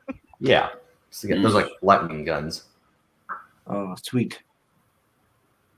So there's gargoyles on the Eiffel Tower there. Yep. At least in this universe.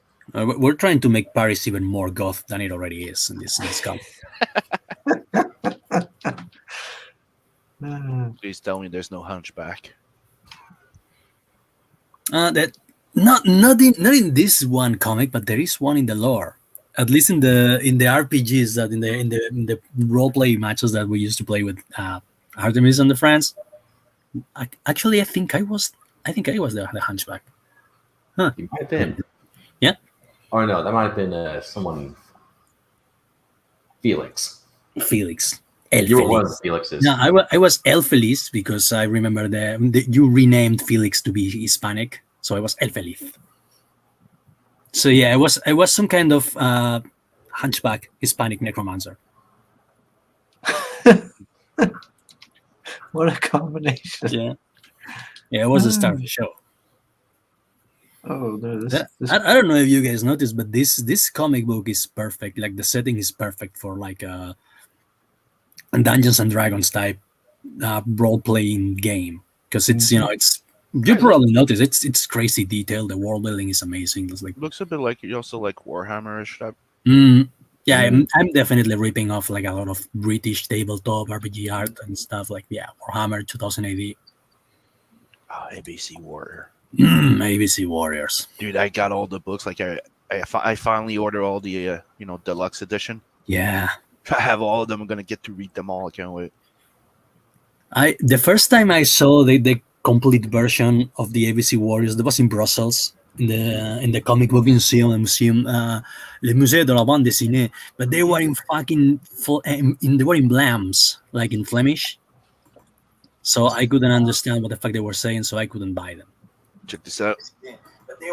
Oh shit! See? Yeah, the original Mike McMahon art. 1, 2. Dude, I love that cover. Ah shit! 2008 is great. Yeah, you can order them directly from Rebellion. If you go to 2000 AD, you go order it, and they'll bring it to Rebellious, and you can order them from them. That's where I got them.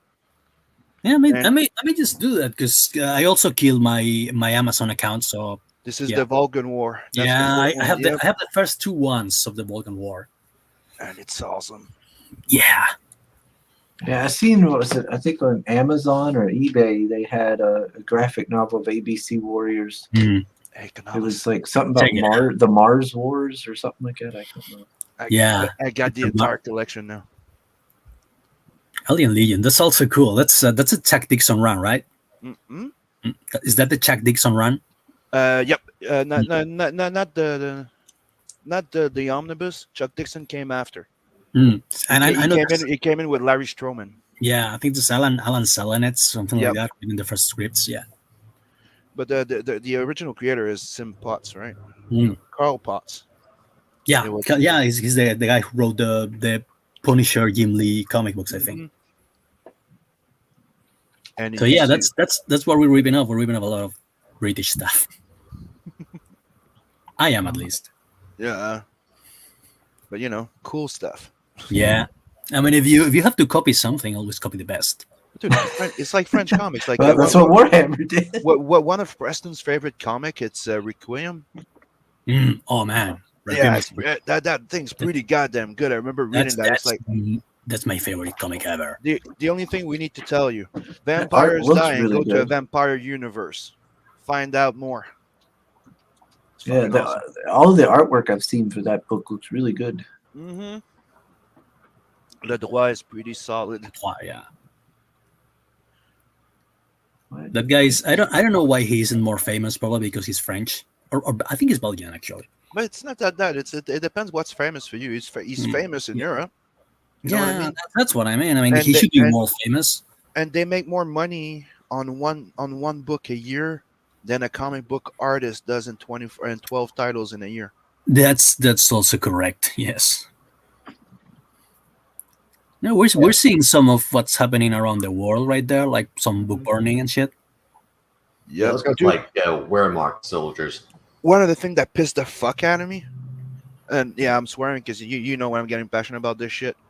Schools decided to burn those old fucking Lucky Luke and Asterix and Obelix instead of just like going, hey, let's sell them up, let's give them away to the poor or charity or something. Yeah, They no. burn fucking comics.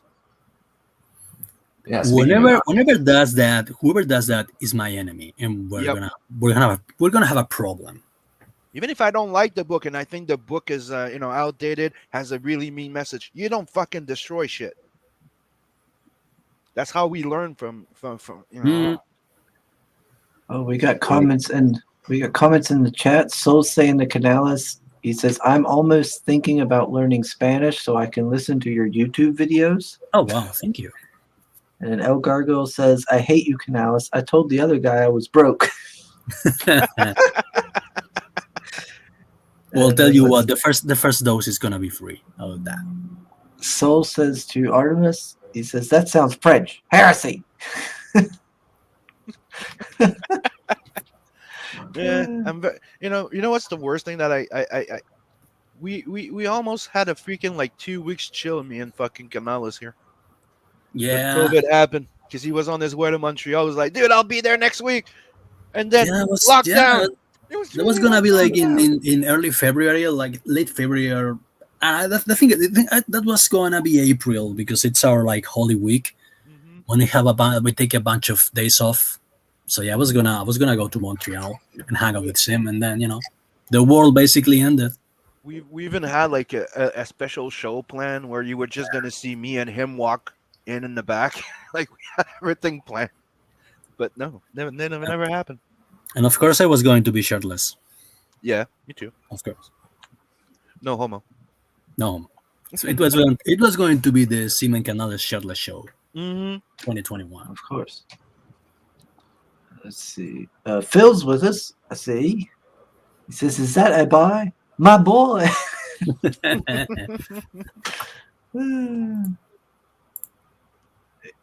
Pale Rider, no, just Pale Rider, finish cleaning up.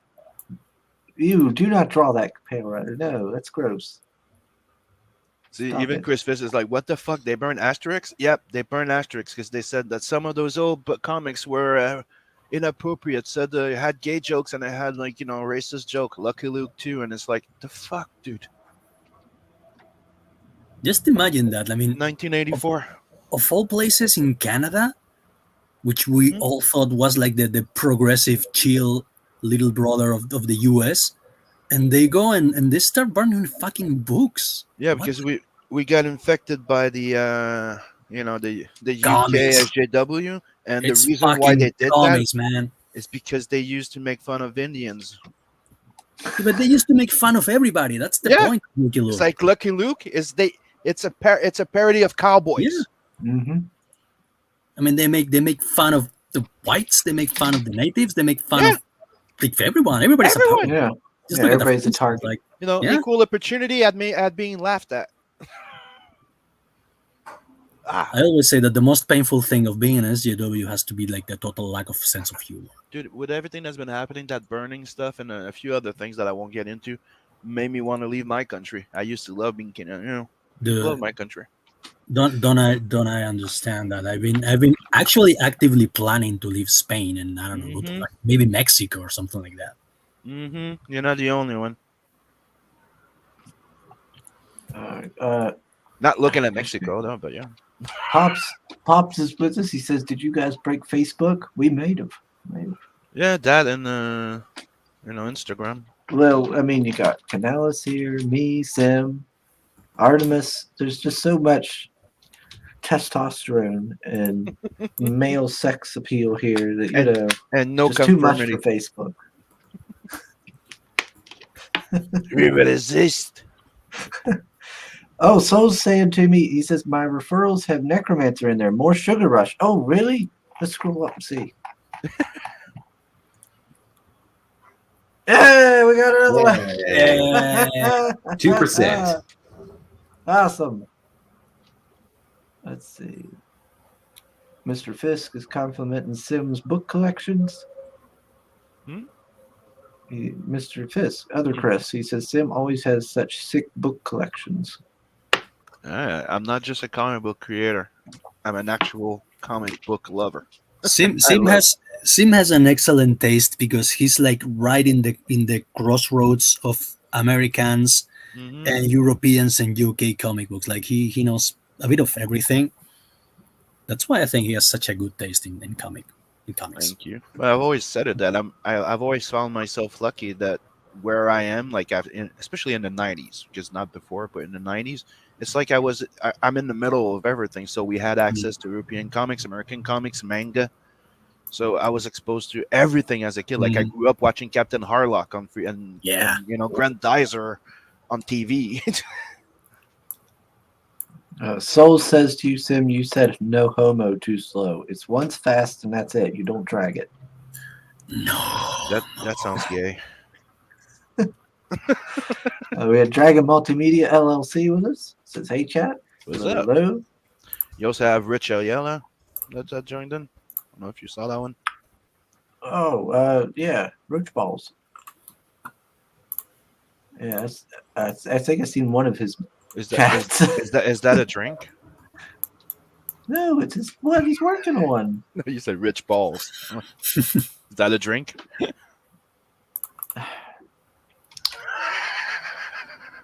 Dunkel sorry. says, Enough about the Nazis occupying Canada. Let's talk about the Nazis occupying France again.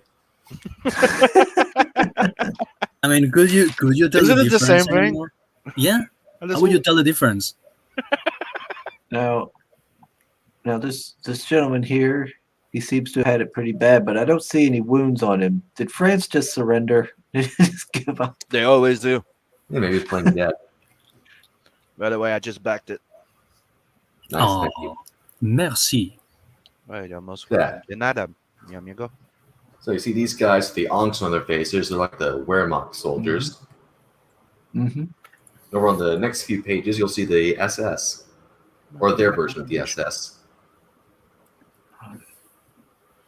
Hey, wait a minute. Is this like a skinnier version of the Abductable? Yes, that's I like to think that it's the same actor, except he's like dropped the steroids because he doesn't do them for his part. It's like when you'd see like Hulk Hogan or Randy Savage, and Yeah. you know they'd be off the roids because they'd be smaller. Oh shit! Hulk Hogan has started duck. The priest gonna get it. He survived aliens. All you can take out my Nazi. Hopefully everything went through because during the process of backing, the entire page froze. But it says that I backed it. It registered my contribution. If you can just confirm that it did. Yeah, well. Indiegogo I'm not be going like to end up that being a sometimes. ghost. Yeah, I don't want to be a ghost backer, so please confirm. I want that book. I'm supposed to Hold on. be.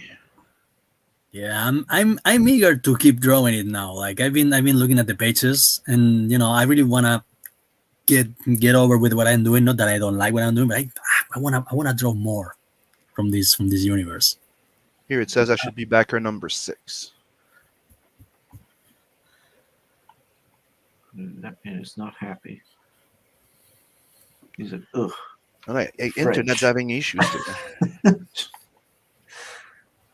Who is the man with the Thank you. Who's the man with the bionic eye? That's an Inquisitor. Oh, Hermann von Schultz. he doesn't like the French. Look at that. Look at that disdain he has on his face. He's like, ugh, disgusting. It must be soul. Ah. Chris Fizz makes a good point there. I miss the 80s and 90s. We had so much amazing stuff. Now, Yes. the mainstream doesn't want white dudes as heroic characters or customers. And no, I've never been to Paris. I've known No, people from Paris. I've heard about it, and trust me, I don't want to fucking go. Supposedly it's a cesspool. It's violent, and you I can't even used to drive I from used one to light like to another. Paris. I used to like Paris. Now it's a third world country. Plus, you Yeah. have to show your medical information in order to get a fucking beer. But not So, just yeah. that, just before, even before COVID, that happened. I had friends going there and trying to run away from them to move here because, dude, you can't even drive over there. They'll carjack you to steal your shit. Like you have more chance of getting carjacked and getting robbed Mhm. driving a car in Paris than in New York. God damn it! Yeah, I remember the last time I went there. I think it was like fall 2017, something like that.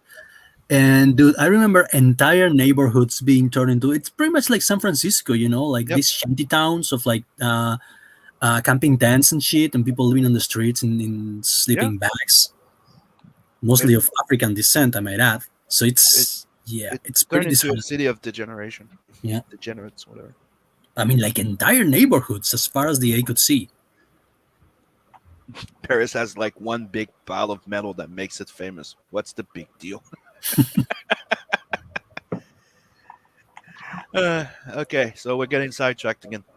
Yeah. So yeah. I'm This is what actually happens every getting this time we book bring and on it- Canales and you and it two looks start freaking going. amazing. Thank you. Yeah, if you heard about that last page, this book will have like in-universe ads. This is like for an insurance company. And if I'm not mistaken, that one's 48 pages, so it's a bit bigger than number 1, right? If I remember. The number 1 was what, 30, I think? 24. 24? Yeah.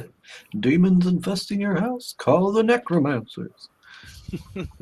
Dude, that was one of the first fan arts I did a long time ago. Yeah, I remember that. Mm-hmm. Good stuff. Good stuff. I really like that character design. And I like the idea of it. That's why I have it. Yeah, I like the setting. The setting is great. It's like Tolkien except goth and in World War II, basically.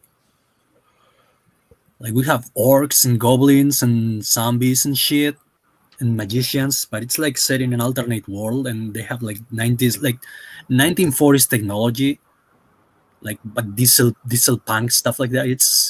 I really like it. Yeah.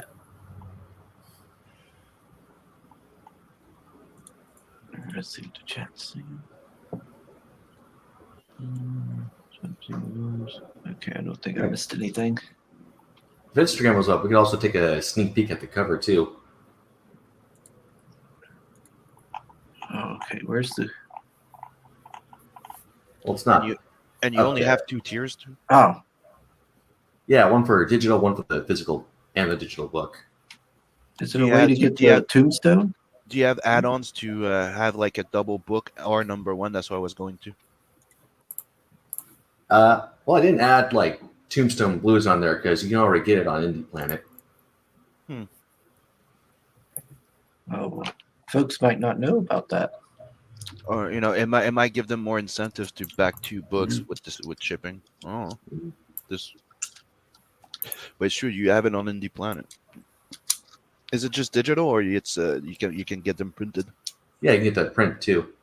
Indie Planet. I haven't heard an Indie Planet in a long time, dude. It's I remember when people used to use always Kablam back then. Yeah, I never heard of it.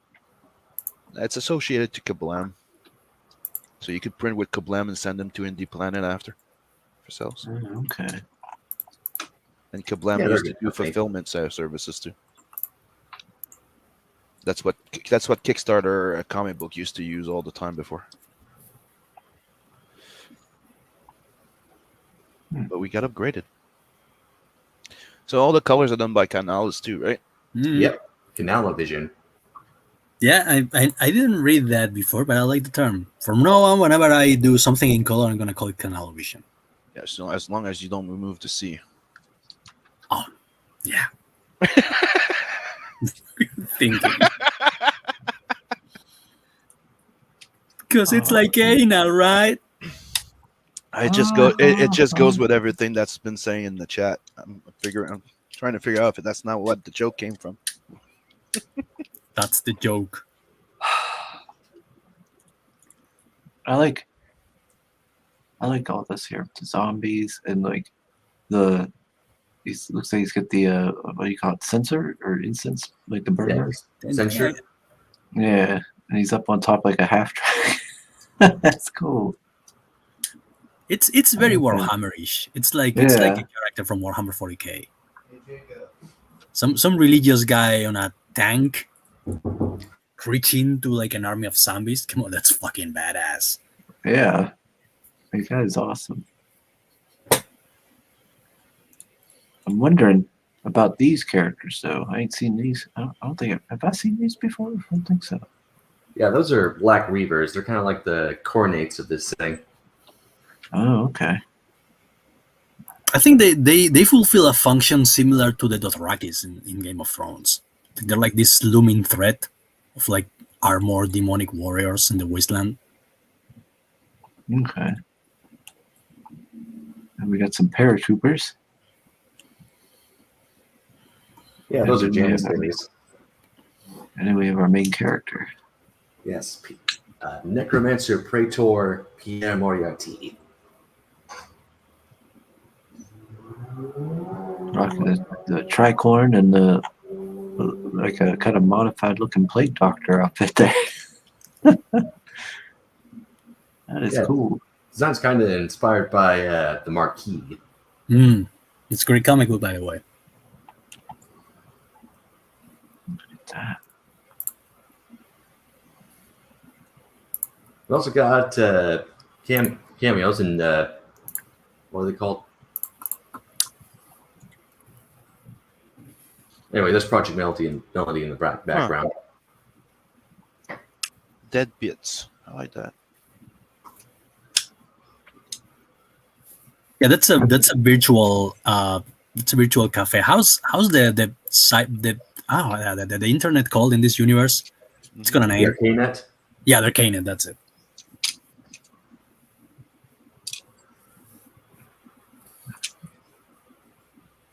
They're meeting up. Yeah. So is there going to be like any kind of like hostility or rivalry between these two, or are they on good terms?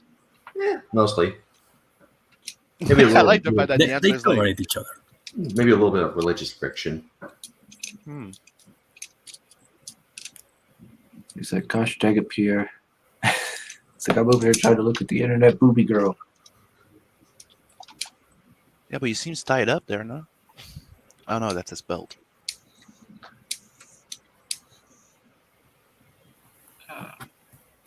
Down. That looks badass. Mm-hmm. Yeah, I'll definitely be getting it. I said I like the whole setting of the first one and everything. That was really cool. Now, the first one was more like a noir detective story. Mm-hmm. This is more like a war story, like a thriller set within a war background. Yeah, I do love me some more stories. Yeah. And this is going to be a few pages where I'm just going to tell Canales to go wild. Mm, Well, that's the best Canales. It's wild Canales. yeah. Draw people shooting each other. Your pick. Yeah, just give me headshots. Give me people getting shot in the head. I have a knack for that.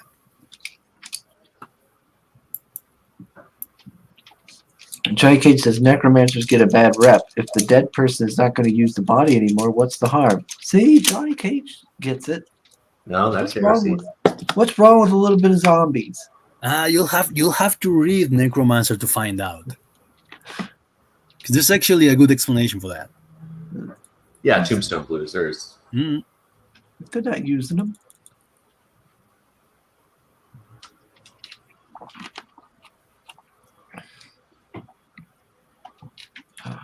I'd be tempted. I'd be tempted to raise up my own little horde. Roll around with them. Like, come on, Yeah, boys. that's the problem. Yeah, this the conversation will be interesting. Yeah, these three guys here are like lictors. Lictors. Yeah, like a insurance company / police force. Basically, rent a cop if cops were dark magicians. So it has that aspect of like, what is it, like cyberpunk, where it's like corporations, a dystopia. Yeah, kind of. It's like It looks like it's run by an authoritarian regime. A bit like like Warhammer would have been. Some parts are.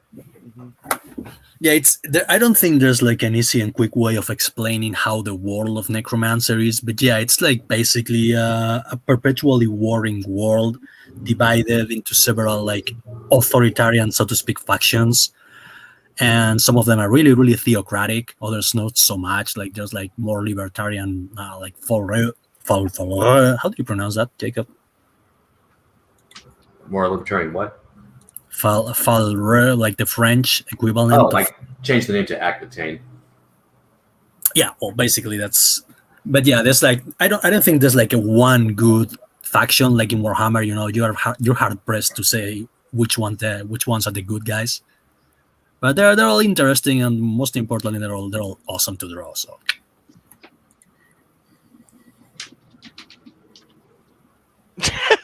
Sorry. Chris Fisk answered the joke we were making, me and Canales earlier. Goes, "Lol, anal vision only comes in sepia tones." oh shit! Literally.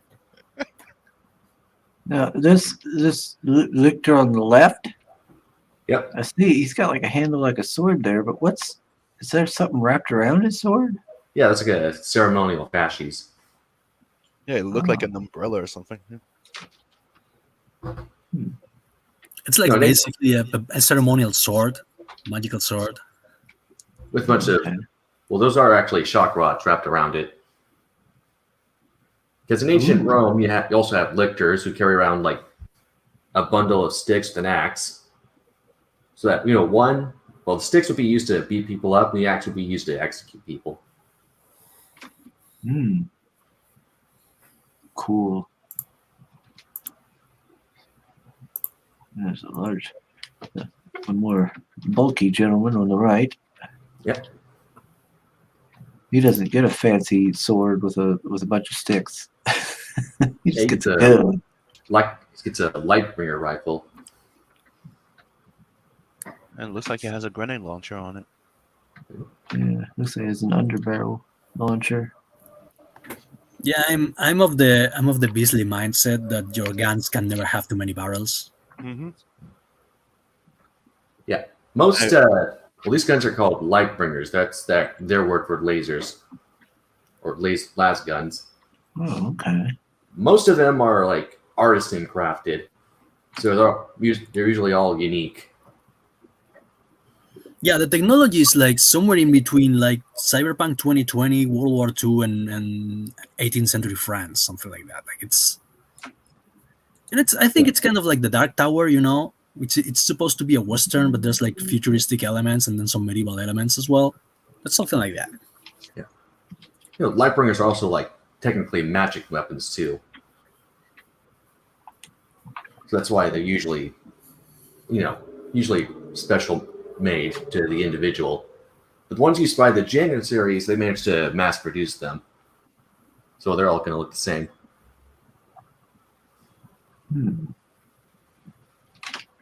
That would be cool. Oh, Soul saying that they look like cousins of the Plague from Hobo with a Shotgun. I've seen the movie. I've never seen it. Kind of It is want a to. movie. It's got Roger Hauer in it, so it can't be all that Yeah. bad. Yeah. It's not good. It could be a fun watch, like if you're saying you like Roger, but the acting is really bad. It's a B-rated movie that was made by a fan, and that was based on the. Do you remember when Robert Rodriguez did those? Yeah, Those yeah, I little- remember the false trailer craze. Of Yeah. the And late one of the 20s. first false trailer out of that was Hobo with a Shotgun. So that guy made the movie out of it with Yeah. the approval of Robert Rodriguez. Yeah, and as always happens, the finished product wasn't as good as it was advertised, right? Mm-hmm. Because that's what happened to Machete. I was really excited for Machete because I really liked the Yeah. trailer. But the movie was like, Yeah. Yeah. Mm-hmm. Yeah. yeah. Oh, we got Skip Edwards in the chat. He says, "Good morning, friends." Who's Good that? morning, Skip. All right. Mr. Fisk says Lucifer means Lightbringer. Hmm. You have some explaining to do right there, Jacob. Oh, he's not in the setting. He doesn't exist. Oh my. But yeah, this setting is cool. Yeah, I'm definitely going to back it again. The setting is definitely the craziest, most inventive setting I've ever worked in. Stop. It's true. I'm not kissing ass here. I'm just saying. Yeah. Anyway, I'm planning on doing a RPG book and workbook at some point. Oh, really? That's pretty cool. I'll have to pick that up, and maybe we could stream it on my show. I'll pick it up and I'll get somebody to DM it. I think I don't know. Are they like homemade in the RPGs a big thing? Because I think they should be, especially that Wizards of the Coast have gone down the progressive range. They are very popular on Kickstarter. Yeah. Kickstarter, the tabletop game RPGs and stuff are very popular. That's why I've been wanting to do one for that first.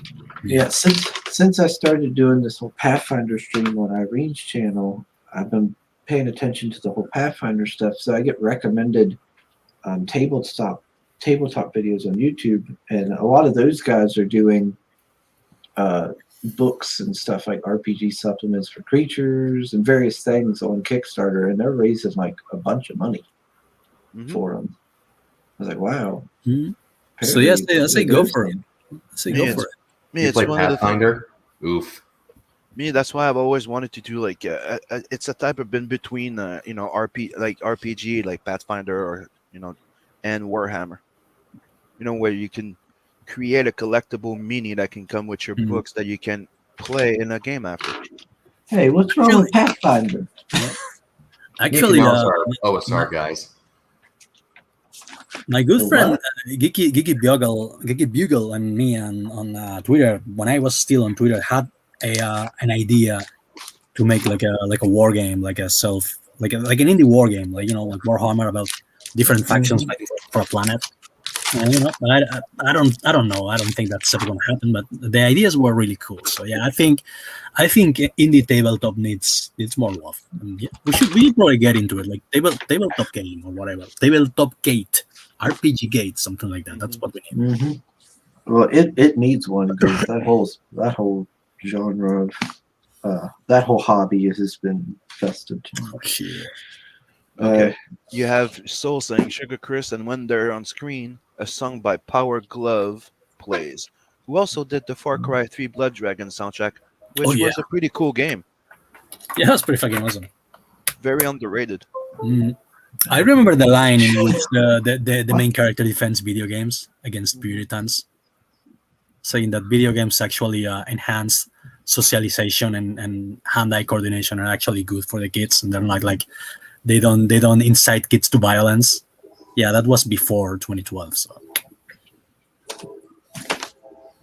All right. Oh yeah, speaking of RPGs, RPG Pundit on YouTube is really good. Oh, okay. Like, I he talks never heard about, of him. yeah, he talks about like culture war stuff and RPGs. See, Awesome. El what's the Gargo name says again? that 'Cause I'm gonna definitely subscribe. RPG Pundit. I'll have to look that up. He actually consulted on 5th edition, but they struck his name out because it was Of tuned course. on PC. Yeah, I got the Warhammer Fantasy RPG one, and I got the Warhammer 40K Wrath and Glory RPG book. so. El Gargo is saying that there's even a tabletop, Deep Rock Galactic tabletop. And then I got the Slain one, just to rub in Oh, yeah. Tim's face. Slain. Hey, fellas, I need to drop out because I gotta go to my day job at the gym. Already? Slain? Let's Oh get yeah, back the to work. RPG. Yeah, it's an RPG. I think there's an RPG for every 2080 property. Yep. Yeah, gotta go. My real life beacons. So I gotta Okay, Yeah. Canales. It's always I a know. pleasure, bro. Yeah, It's we always love always having you hanging around. out with you guys. And I'll be starting the Doodle and Chill again soon, and I'll send you a link. Awesome. Yeah, you know where to find me. Yep. All right, take care, guys. Later. Mwah. See ya. Hasta luego, hermano. Let me see here. A new RPG setting for Mr. Sparring is not going to die in any RPG settings, Johnny. He's going to live. He's just unconscious. I will save him. Let's see. Oh, I should make RPG related videos for someone who never played. Oh, you've never played, Johnny? I thought you had. Well, you need to play with me sometime then. Oh, Gargoyle says there's a Deep Rock Galactic tabletop. Yeah, that's what I said earlier. Oh my god. But it proves that you don't listen. Well, I didn't think you finished. I thought you started to play it and then didn't. No. Soul says Blood Hunt Pathfinder comes with ridiculous coat design manager. It's so ridiculous that you can't forget about it. So I did my job. Oh Lord.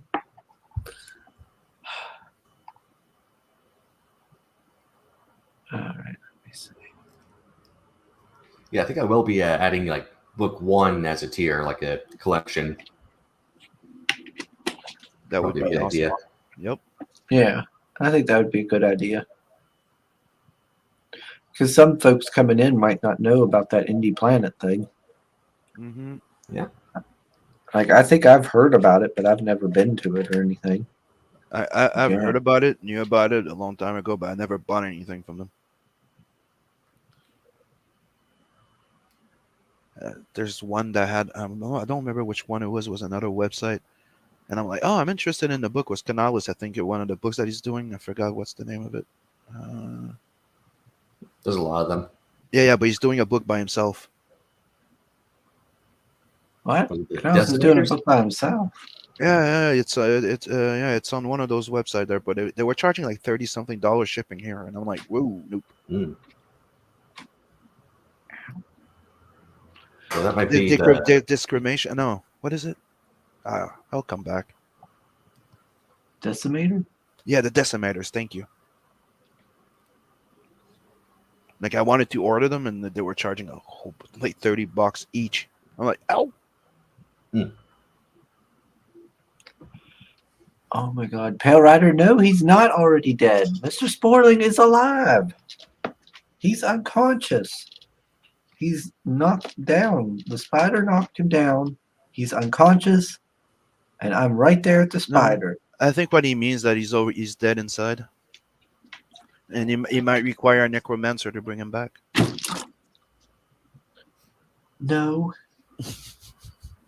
He's going to be fine. He doesn't need to be undead. Might need a necromancer giving him an electric shot in the butt to bring him back. He's a plant. Yes. Soul's saying to Jacob, he says, "Yep, it's the best way for new people to catch up," in reference to the volume 1. Yep. And I really enjoyed number 1. Did you ever read Rogue Trooper, Jacob? Rogue Trooper? Yeah. No. It's from I used to- 2080.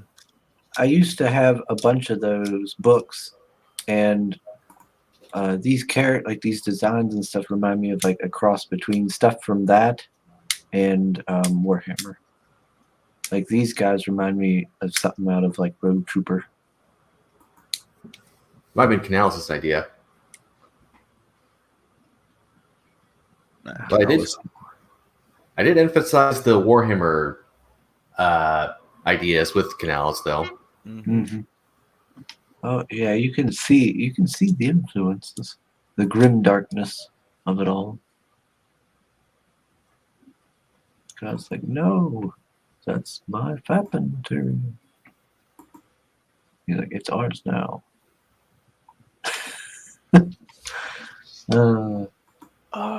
See, got Zap in the back. Why electric? Why are they using Tesla guns? Well, it's kind of like, so yeah, the laser weapons are technically like also lightning guns, but it's a beam. The electrons are in a straighter pattern. These lightning guns are just like less advanced laser weapons, but they still work. Oh, okay. So yeah, they're just lower quality then? Yeah. Makes sense.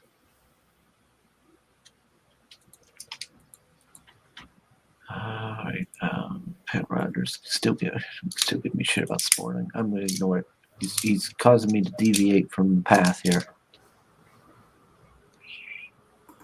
Look at that, man. Yeah, I do like how Canales has gotten better and better with every book he does. Like I like the faces he's got here, these characters. The Inquisitor and the parents here. Like, their faces look really good. Yep. Are your kids worshipping devils? Call the lictors today. Heretics, bring the premiums up. You know what? I have to increase your monthly pay, your monthly bills. Oh, what's Soul saying? Soul says he liked the Rogue Trooper PlayStation 2 game. I believe there's a remaster. Remaster version for newer systems now. Yep. You grab chips from your fallen comrades, put them in your gear, which starts talking. Yeah, Gunner and all them. Yeah, he had his buddies, chips in his gun, his backpack, and his helmet, and then he eventually gets another guy in his pistol, but that goes south. That guy was a bit too militant, I guess, if I remember right. But yeah, I got the game on Steam. I got Rogue Trooper the game on Steam, but have I played it? I don't think I've played it yet. I haven't gotten around to sitting down and playing it. Let's see.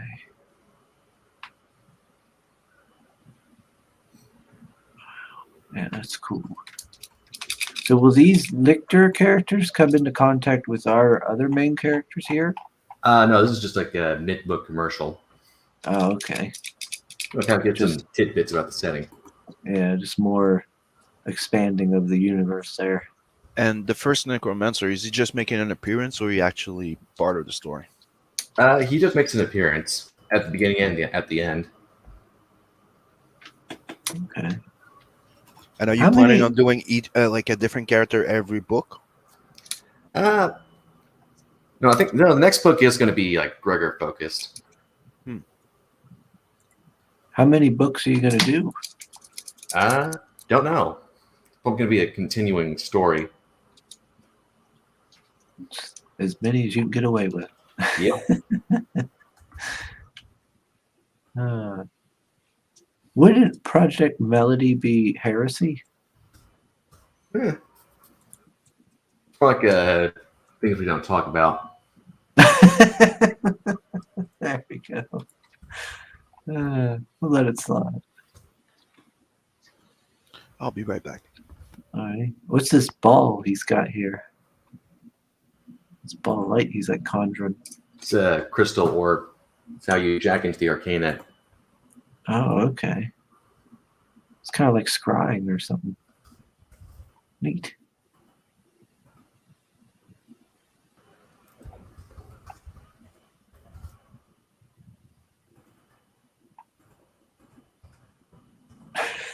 I like that. Let me check again. See, Johnny Cage is saying Melody is a wholesome queen.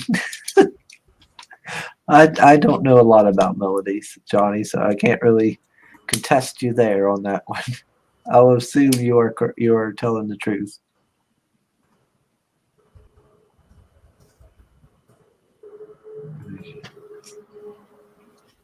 And I'm back. Okay. Johnny Cage said Project Melody is a wholesome queen. What do you think of that, Sam? Is that true? I don't even know what you're talking about. Good. Good, you sweet summer child. Let's see. Oh, gosh dang.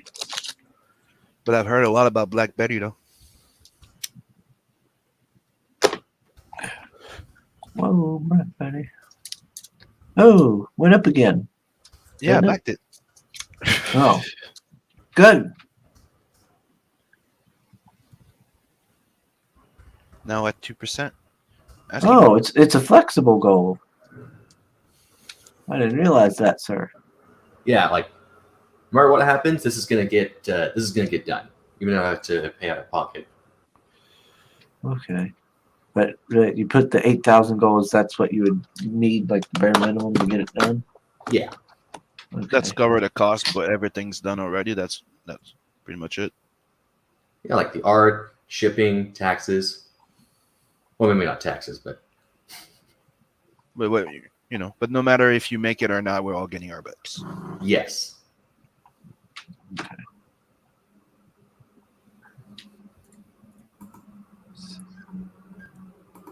Okay. So I just think it's important to mention because we know you, but people that don't know you, when a lot of people when they see flexible, they're like, yeah,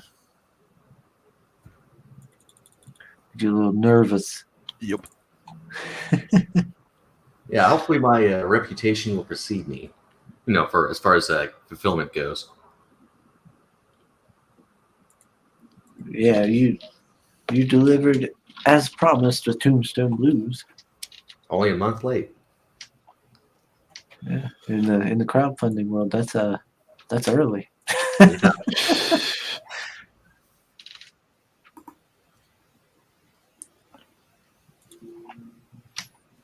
Let's see.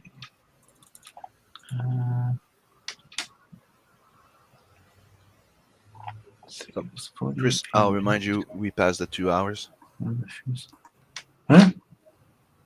We reached the 2 hours. Oh, have we? Yep. All your talking, all your deviating with Canales got us sidetracked. Yeah. And time flew by. That's it. Blame Sim and Canales. Yeah, I will. Canales ain't around all that often, so I got to when I can. It's weird you don't say that shit when Canales is there. Oh yeah, because then he might stop taking his shirt off.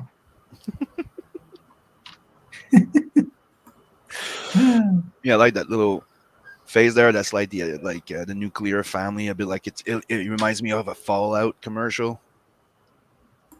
And then boom, you see the three guys coming in. Instead of being the Fallout boy. I really like the world in there. So go back it, everyone. Don't forget to retweet it too. Sharing is caring.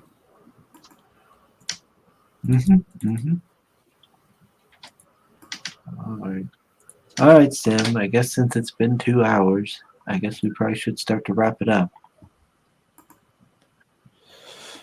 I feel like there was something I needed to do too. What was it? I don't know. Oh yes, Steam. The Viking game. What was it, Sam? Valheim. Yeah. So and I want to play it after the roast, so I got to do that. Okay. Oh yeah, I just added the new perk. Oh, did you? Refresh. Let's refresh. Take a look at it. Bingo. Necromancer double feature. There you go. Well, heck, it's only $30, people. Yeah, it's like $5 more than the physical. Go get you some. Yep. Hell, I might buy that just to get the for $5 more. Get the first one. I'll give it away or something. Nice.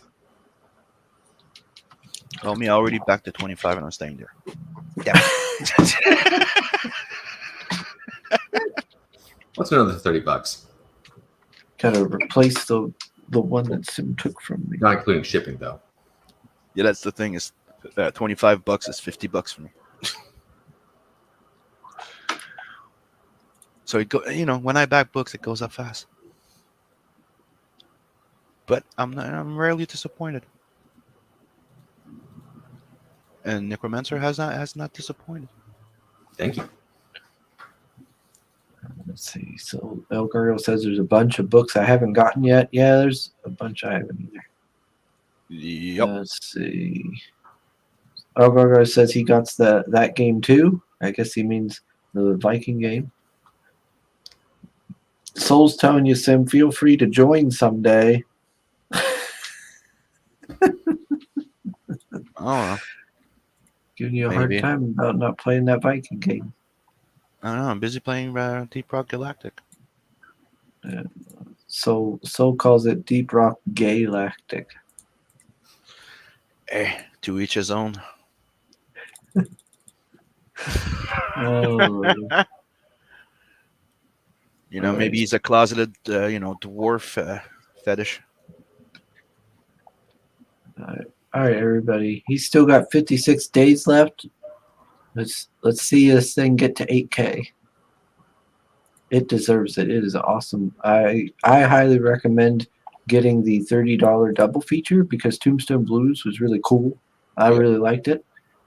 I'm gonna be back in this double feature probably just to have another copy. And I'm looking forward to this one because if it's as good as the first one, it's definitely worth it.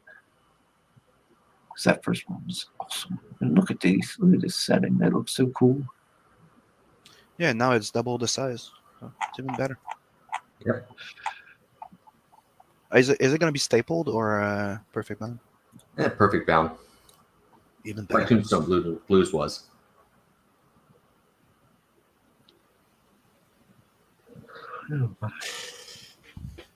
Like both books are perfect bound.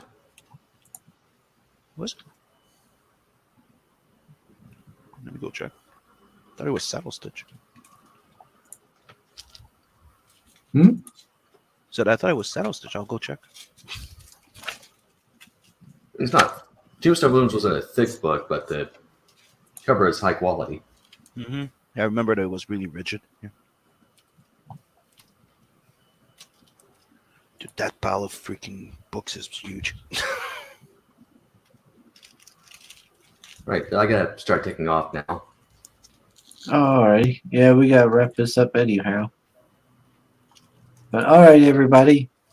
Thanks to everybody in the chat for joining us. Thanks to Jacob for coming on. I always appreciate it. I was actually happy you got back to me because it was like, man, this is awesome. I'm getting to have the guy from Necromancer come on. And Yep, there's Tombstone Blues. yep, there you go. There's Tombstone Blues. I mean, it was perfect bound. And I like that little back cover. Yeah, mine's somewhere in one of the piles. I don't know where it is. It's in one of these 3 stacks. I know that much. But anyway, thanks to everybody who joined us. Please do go check out these books. Let's get Necromancer higher in the percentages. Yeah, let's We get got let's him. get it to 10K. Yeah. 10K. Let's get him past that 8K. Let's get to 40K.